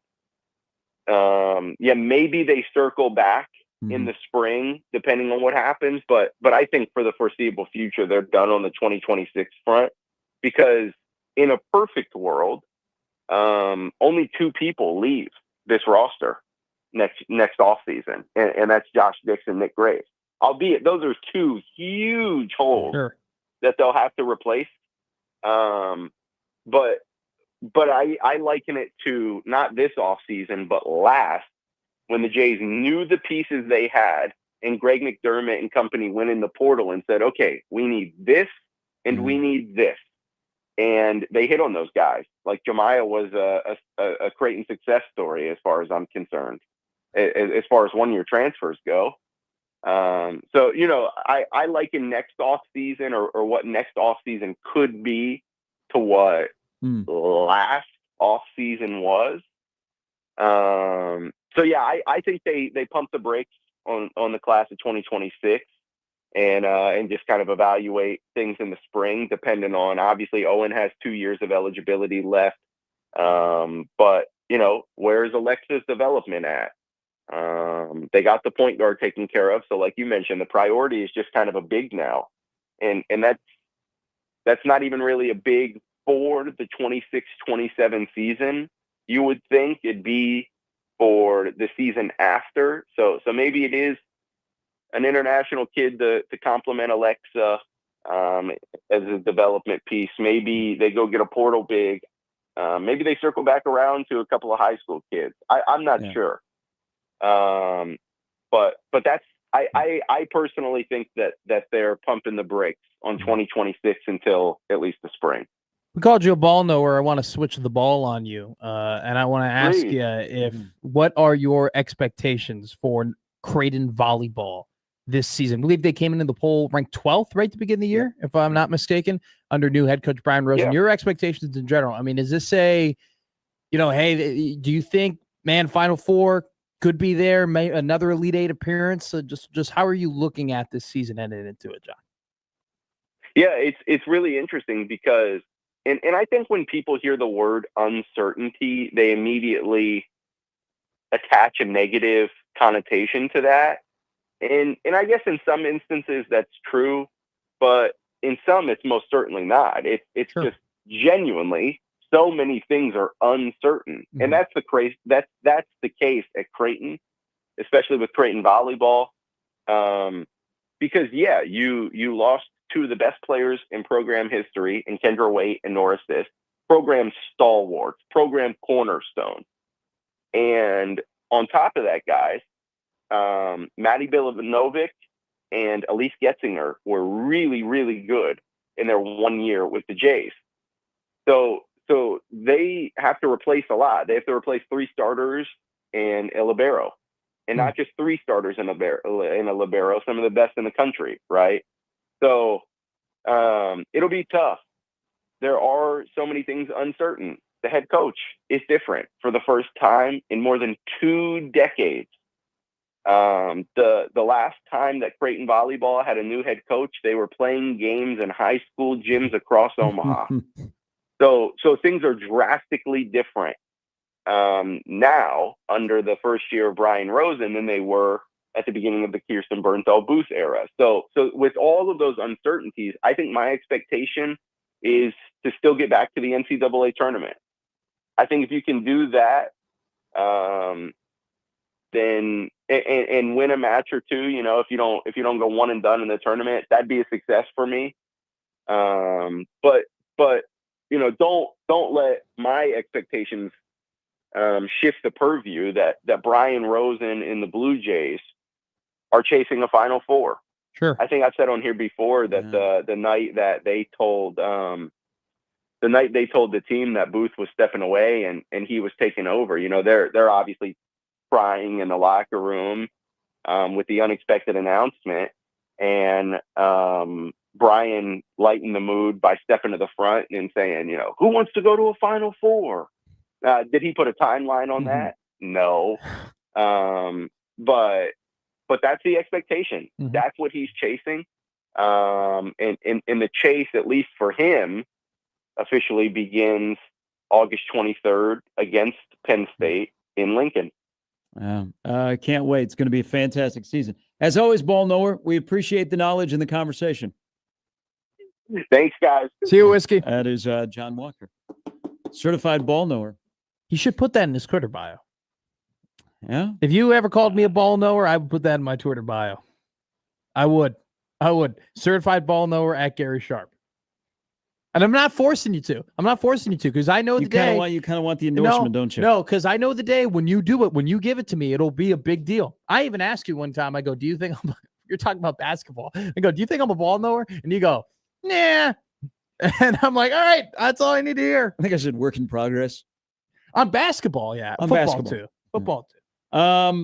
By the way, the best thing that happened in basketball yesterday was not Joey, the NBA doing a 3-day schedule release. Unfortunately. Have you guys seen Arizona's new court? I hate it. I haven't seen The it. cactus. I hate it. I can't stand it. It's Somebody's ugly. going to hit a shot from It's the ugly. cactus. It's ugly. Oh, it's no, it so looks, ugly. looks nice and clean. No, I don't care. I hate that it's green. That's the opposite of why is there just a completely different tertiary color on the floor? If the cactus was blue, like if it was like similar to like the graphic design they were doing, I look, I don't give a damn, by the way. If I'm the minority here, and there are a lot of people that think I'm taking crazy pills, because I'm sure Connor Happer will be sitting in your same seat telling me I'm stupid for not thinking that it's a cool court. It's ugly. The cactus is ugly. I honestly think I would love the court if you remove the cactus. I have no issues with it. I think it's fine. It's an eyesore. It's not green. That color of green isn't even close to any of the other colors that they have on that at least court. it's not Oregon's court. And they're doing the two-tone. I like the two-tone wood. I'm a fan of two-tone wood. By the way, I'm looking. Omaha plays to Oregon after Christmas. I'm looking forward to seeing the new Oregon court. I think this is a great-looking court in Tucson. I can't stand it. I like it. I don't care. It's a cold take. I don't care that I'm in the minority. The mountains or rising. I like colors that make sense, that match with one another. And you're just putting a green cactus on a blue and tan and red court. Well, isn't a cactus green? Yeah, I don't like that. Like you don't want cactuses to be green? If they made the cactus like blue, to have a I different think world where cactuses were a different color. If they did it in a different way, I think I'd be a bigger fan of it. It's ugly. It's just all of a sudden there's just a big green splotch in the middle of the court. It's the cactus. I like everything about that court except the cactus. The cactus stands out. The colors stand out. It's still odd that they have the Big 12 logo on the floor. It is true. Very strange. I like it. You and I have such opposite tastes in terms of jerseys and courts. Somebody's going to hit things. a shot from the cactus. Yeah, there'll probably be They're probably practicing it as we speak. There's probably be about 8 people, 9 people, 10 people a year that's going to hit a shot from the cactus. It's not like the cactus is at half game-winning shot from that. I think one of your favorite horsemen, Bob Baffert, sits right near the cactus. Just think about Nebraska putting cornfields on their basketball court just from the corn logo. Bob Baffert's an Arizona guy? I've done 2 games in Tucson, and he always sits. He has seats right across from the visiting bench. Trainer. I think he is. Is he an Arizona grad? Oh, I can look that up. I'm a Bill Locke guy if we're talking about discussing our favorite horse trainers. Bob Baffert College.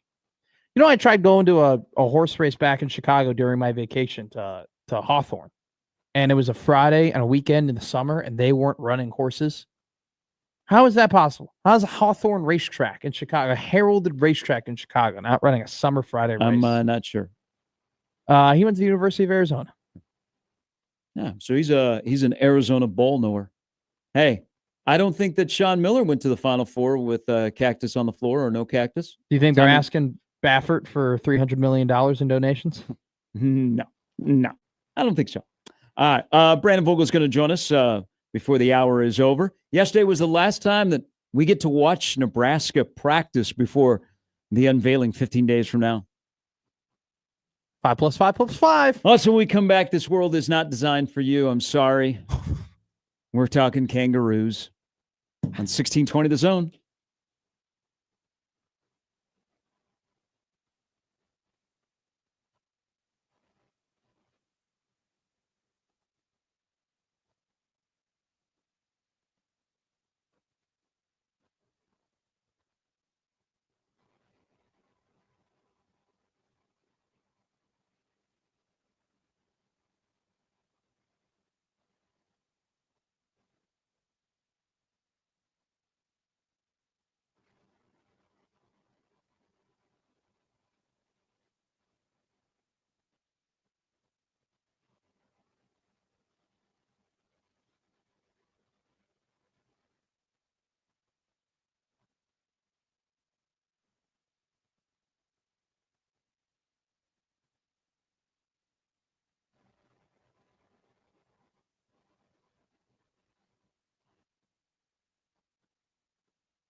We are just 2 weeks away. Well, actually, we are 1 day away from being 2 weeks away from the beginning of Nebraska football season. The beginning of Nebraska football season means the start and the return of one of the great American pastimes, and that is tailgating. And if you go to 1620thezone.com right now, you can enter into a contest to start your tailgating season with a bang with the Blur tailgate.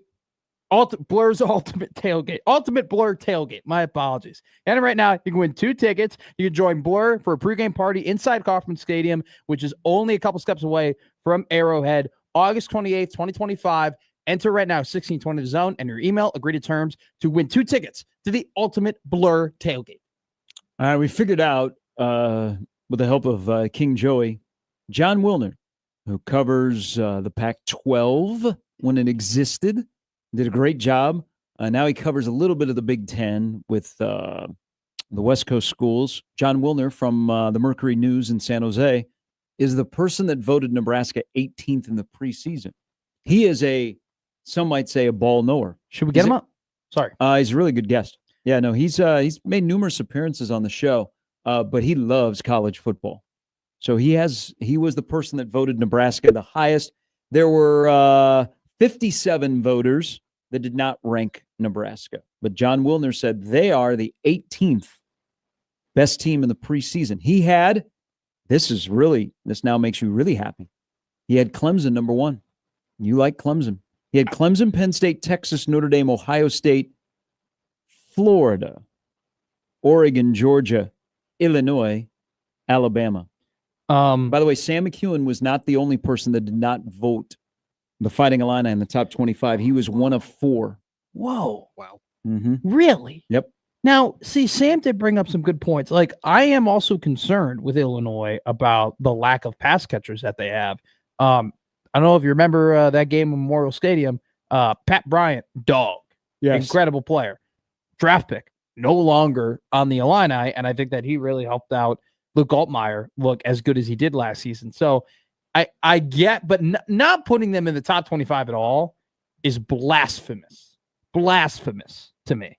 But I see a couple of these. I see the tweet that you're both looking at. Now, the guy, there's a boy, Sean Goodwin for Boise State. He from the Idaho Statesman. He voted Nebraska in 25. He also put in Missouri and Louisville. That's a ball knower move too. Love me some Louisville this season. Mizzou back-to-back double-figure winning seasons. They can't get any love in the top 25. I think we're going to get I would love to get Wilner on. I think that'd be fun. Him and I could just go back and forth. We can just tell me about the Huskers, John. What do you like? What's your outlook? John, you love those Clemson Tigers. What do you see? What I see? All right. Congratulations and happy birthday to all left-handers out there today. It is a National Left-Hander Day. It is only 10% of the population. So the world was not designed for you. We apologize. Mm-mm. But for people like Barry Zito, Steve Carlton, John Lester, Jim Zorn, Todd Grognano, Dayton Raiola. Oh, Dayton, Tua Tagovailoa. Yeah. You left-handers out there, you make the world go round. I've always thought that if like the nuns at St. Pius X would have broken my right arm, I could have thrown with my left. Everybody has tried, if they're a right-hander, to throw with their left. It's not easy. But I feel for my left-handed friends because scissors were not created for you. No. Desks were not created for you. Mm-mm. Refrigerators were not created for you. Who's that? And also, eating dinner is not created for you. So it really sucks to be left-handed. That's why the old nuns didn't want left-handers. Like if you were the old, I never saw this personally happen, but if there was a nun that was going to do it, it would be the meanest nun that I ever knew, and Sister John Agnes. Okay, she would have done this. Like if you were in a Catholic grade school and you wrote with your left hand, they would slap your left hand because they always wanted you to write with right. Because didn't the devil write left-handed or something? Yes, that was the thing. Okay, that was a tale. But I would imagine Sister John Agnes, who she was probably the only nun that's never gone to heaven. She would have done that. She was so mean. That happened to my grandmother. She was awful. She was a horrible nun. So my sister Margaret. I don't know why she didn't get kicked out of the nunnin. The nunnin?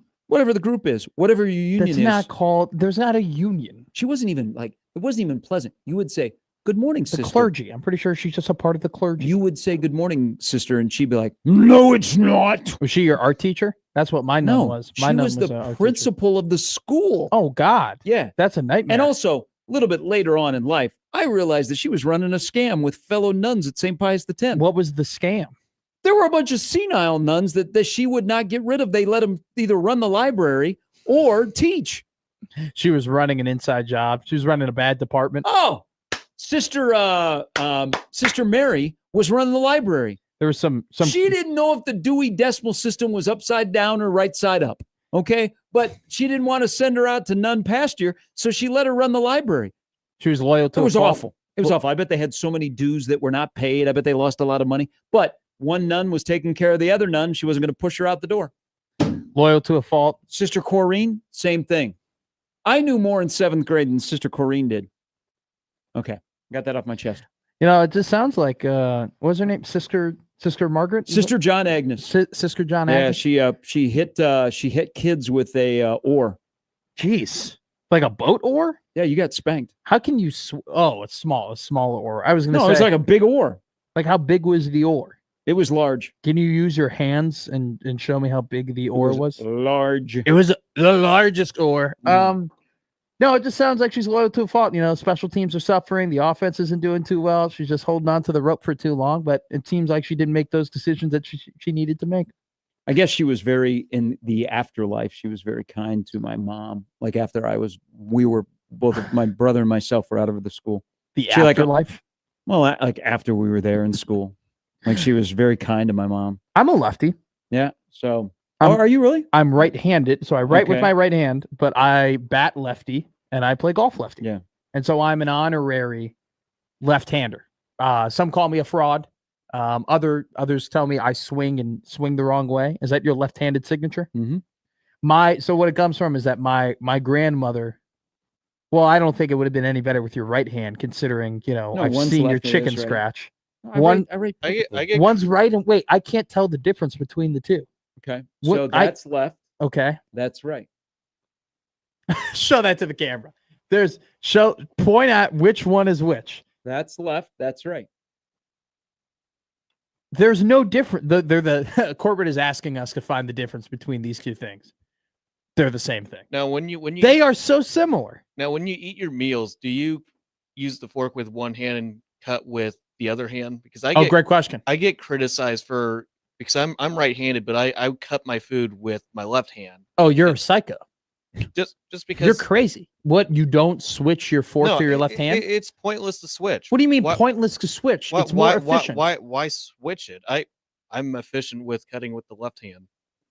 So your steak is like what, cut into triangles? I mean, it's just like cut into pieces whenever I need to eat some more. I'm just saying it's incredibly it's just a bad way of cutting. Why would you cut with your left hand? Why would you put yourself through that? Why would you make it more difficult? Why would you not try? It's not that difficult. Okay, maybe you're just different. Maybe you're just a great athlete, Joey. Maybe you're just the king. Maybe you're awesome at everything. You root for a great football team. It's like you know so much about good quarterback play. Oh my God, you can cut with your left hand, right? You want a cookie? I mean, no, I just don't get why people get criticized for because it's weird. Because you're different. It's unique.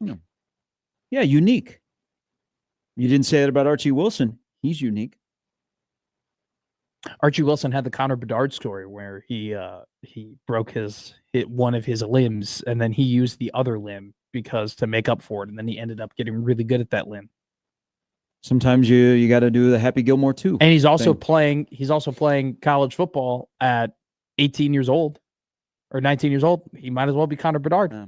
Is Archie Wilson the Australian Connor Bedard? Some people are asking. Okay. We'll ask Brandon Vogel if Nebraska hired Kurt Cignetti in the offseason. What? Did Nebraska hire Kurt Cignetti in the offseason? I went off of Joey there just because I'm jealous of Joey.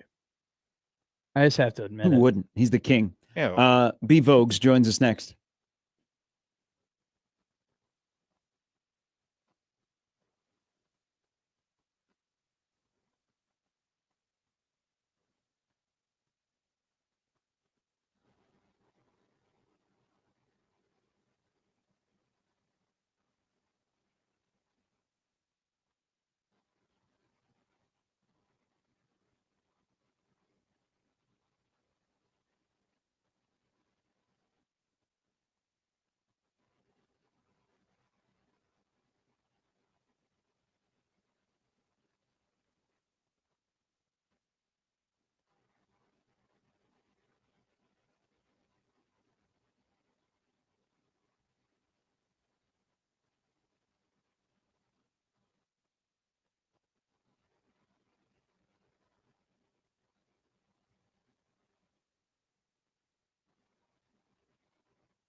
All right, we're stacking good days in the Substack, otherwise known as counterread.com. As Brandon Vogel, Aaron Sorensen lead you up to the start of the season, and Mr. Vogel joins us now on this fine Wednesday. Good morning. Good morning, guys. Hey, follow along with me here, and you both can call me out if you think this is crazy. Okay. So Indiana hired a guy from James Madison that could bring players with him, and he had connections all over college football. Nebraska hired a special teams coach who brought a punter and a place kicker with him and has connections all over the special teams world. Did Nebraska hire their Kurt Signetti in the offseason? I'm not quite ready to go there yet, Okay, but I get similar enjoyment from watching Signetti at the podium as I do from Eckler. So there's that. Okay. Two guys who kind of just let it fly and let you know what they're thinking. So, but I do think there's something to that, to have those two. When I looked at kind of the impact I think Eckler could have at Nebraska back in the spring, I mentioned that, like, kicker and punter, like, you either got the guy or you don't, basically. And well, it's still to be determined. I think I feel better about Nebraska having guys who can do that at a level they haven't previously at Nebraska. Now than I did then. And one of the other things Eckler mentioned yesterday that I think is a real key to this is the punt return part of it. That's a space where I saw a potential for some big gains, not based on personnel necessarily. And we have an idea now of who's going to be back there for Nebraska. But Yeah. Tennessee was one of only 15 teams that returned more than 2-point punts a game last year. Nebraska was at 1.2, down in the bottom 90 or the bottom 30 or so. So, I mean, that's just a philosophical difference. Are you going to try and do it, or are you not? So I think that'll actually be one of the big areas where we might see something right away. So I want to go back here, and I think in 2022, the 2022 season is when I made my first Nebraska record prediction, and I predicted they would go 8-4. Then in 2023, I predicted they would go like 7-5, and then in last year, I predicted that they would go 8-4. This year, I'm predicting that they'll go 8-4, and I was asking myself this question last night: go what's different? Like what's different about my prediction of 8-4 this season compared to it last season and compared to it in 2022? And I have the answer to it, and I think in my head, but I was wondering, in your opinion, for the people who are predicting they'll go 8-4, 9-3, or 10-2, is there anything different about this season when you make those predictions compared to those seasons in the past? I mean, basically having three new coordinators, even with Butler having been on the staff last year and being promoted, I think is a big one. Yeah, now that I think about it, you'd probably have to go back and compare it to, well, this one didn't go in Nebraska's favor, but in terms of a big kind of coordinator shift philosophically, Sure. like you go back to Bob Diaco coming on board in 2017, or a more promising one for Nebraska fans, probably going from Sean Watson to Tim Beck. That was, going from kind of traditional pro style offense to we're going to run some. We're gonna become a spread team because we need to score some more points. And I mean, and those Nebraska teams scored at a level that if this year's Nebraska team hits it, they're going over 8, I would think. So I think that's maybe the big piece of it. It's interesting to hear your kind of year by year record predictions, because it's kind of right where Nebraska's been in terms of preseason win totals. They've been in that 6.5, 7.5 range. Yeah. So those are very realistic predictions. But yeah, I think I circle back to they've really changed their staff, and not just changed personnel, but when you look at what Nebraska was doing offensively to what Holgorsen has done, it's a pretty big bet by Mac Rule. Right. This is another question. I just do want to say to reveal what you just answered is exactly what I thought. When I thought about it yesterday, what's different? The first thing I was like, you know what? It's the coaching. Like it's the merit of the guys that they brought in. I mean, we'll see what they end up doing offensively, how they choose to attack, how different or not different it looks from what they did. But when you look at the history of Matt Rule, I kind of look at bringing in a guy with the track record of Holgerson almost as like, oh, we're going to play offense now. We're not just going to be like, we're going to play defense and when the turnovers, go way in our favor and we've had some time, we can do it that way. So now, like, if you want the most optimistic view of Nebraska in 2025, it's like, are those two things converging? Because we are in year 3. Hey, let's talk some truths and some lies, or you disagree. Because as we get closer to the season and we learn more about Dylan's relationship with his OC and vice versa, and yesterday we were going through second-year quarterbacks under Dana Holgerson make a big jump. And the average touchdown passes thrown by a quarterback since 16 is 31. Now, Nebraska may approach things differently because of the conference they play in and their strengths. But truth and some lies here. Do you think a great OC can make an average quarterback look better, but it's the great quarterback that makes average OCs look great? And do you buy this, that quarterbacks either got it or they don't, and it doesn't matter who their OC is? Well, I definitely, the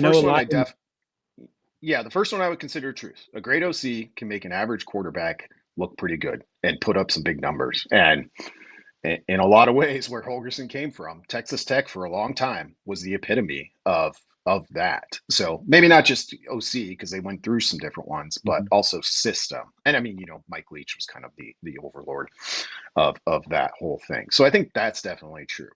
Can a great quarterback make a good OC great? That one I'm less sure about, because I think I'm not going to call it a lie, but I disagree, I guess. It's tough to be a great quarterback and succeed despite not being put in the best position, I think is probably the shortest way to say that. And then what was the third one again? Sorry. That you either got it or you don't. Either got it or you don't. No, I don't think that's necessarily the case, though I think we bank too much on a yearly progression. That's not only true of quarterbacks. I think it's true everywhere. So no, I don't think, like I with Raiola in particular, entering 2025, I look at last year's numbers and like we all know, there's mixed, some good, some bad. Wasn't a blockbuster season, but it was a true freshman season. I don't look at that as a limiter on what's possible for him, because I do think Nebraska has added a very good OC who comes from a system that started of, let's just get the ball to players where they can, make plays. And I know all coaches say that now, but at the time, that was kind of a really revolutionary concept. This is not a Nebraska football question, so we just a football question. We can eliminate Holgerson, eliminate Dylan from this, just because this is an awesome conversation, and I want to add something to it. Do you think sometimes when you have a great offensive coordinator, that the offensive coordinators are actually better off having a quarterback with maybe less ability, but is smarter because they execute their offense in a more efficient way? And for an example, I think of immediately of Brock Purdy versus Trey Lance. Of Trey Lance's more ability, but Purdy could do what Shanahan wanted. Do you think it's an advantage sometimes to have maybe a less talented quarterback for some of those great OCs? Yeah, I think it can be. In fact, I would say it probably is. And what you're looking for with those quarterbacks whose talent and potential seems a little bit limitless, like succeeding within the offense becomes a lot of, in my opinion, knowing your limitations. So when you're out there and you have a feeling, and we saw this a little bit with Raiola last year, like you have the arm, you can make all the throws. Sometimes you try to make all the throws and you miss ones that can keep drives alive and kind of just take what's there. And that is something that I think comes with maturity. And it's maturity that you can perhaps expedite a little bit with really good coaching. And you guys mentioned some of the numbers from Holgerson. I looked at it a couple of weeks ago in terms of QBR. Like, I think since becoming an OC and a head coach, like all of his guys progressed. And some of those guys were really good quarterbacks at West Virginia and Texas Tech, guys that are in the NFL still. And some of those guys were people you wouldn't remember their names from later years at West Virginia. But there was a steady progression there. We'll get you out here on this, and you've hit the nail on the head, and it coincides. You put this out the other day before Archie Wilson and Eckler talked yesterday, and Kyle Cunanan. The most anticipated punting season ever at Nebraska. I did agree with you. When Erstad was the punter in '94, people are like, "What? Darren Erstad?" And so, like, every time that six wandered out on the field, you're like, "Okay." Now we kind of have that same kind of buzz. But as you've started to look into rugby style punting, is this going to work out? Is this determined to be successful, or is there any hesitancy on Eckler, rugby style punting, history, Archie Wilson, Nebraska? Yeah, I would say my concerns are low based on Eckler's track record, based on what they've said about Wilson, which is all just words at this point. Based on watching him speak, like a lot of what Rule said on Saturday kind of came through to me. And Eckler kind of dropped a pretty eye-opening number of, I think, 14 of 18 SEC kickers were rugby style from Australia.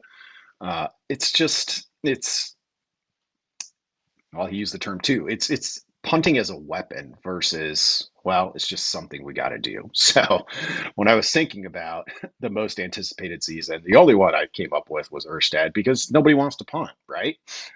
So this puts us in interesting times in that regard. To be fair, Bashidi was not bad last year. No. In terms of, yeah, I wasn't saying you guys implied that. I was just kind of noting, like, in terms of yards per punt, this is different. Like, I could see Nebraska having fewer yards per punt, and you get to the end of the year and you're like, but it was undeniably better, because look at all of these things they could do, and look at the returns. Perhaps we'll see what happens with that. So it's just more versatility, which indicates to me that I think it has a chance to be better.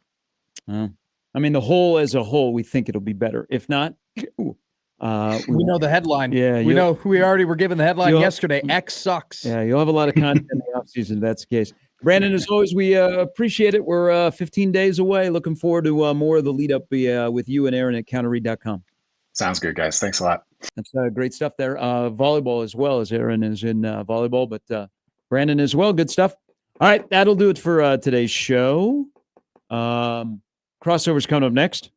I'll see you, man. We'll see you down the road. Enjoy your vacation. I'm going to miss you, Gary. Thank you. I'll talk to you. I'll talk to you when the season starts. I was about to say, it'll be a minute. All right. Crossover's coming up next. We're back in again tomorrow at 6. I'm just going to get it out there. It'll be 14 days away. You do whatever math you want to do. I get to do whatever the hell 7 I want days to do until now. 7 days. That's the 1 crazy week part. until 1 week. There's no leash, no nothing. An unhinged Matt McMaster, baby. All right. Talk to y'all later. Crossovers coming up next for Matt, for Joey. I'm Gary on 1620 The Zone.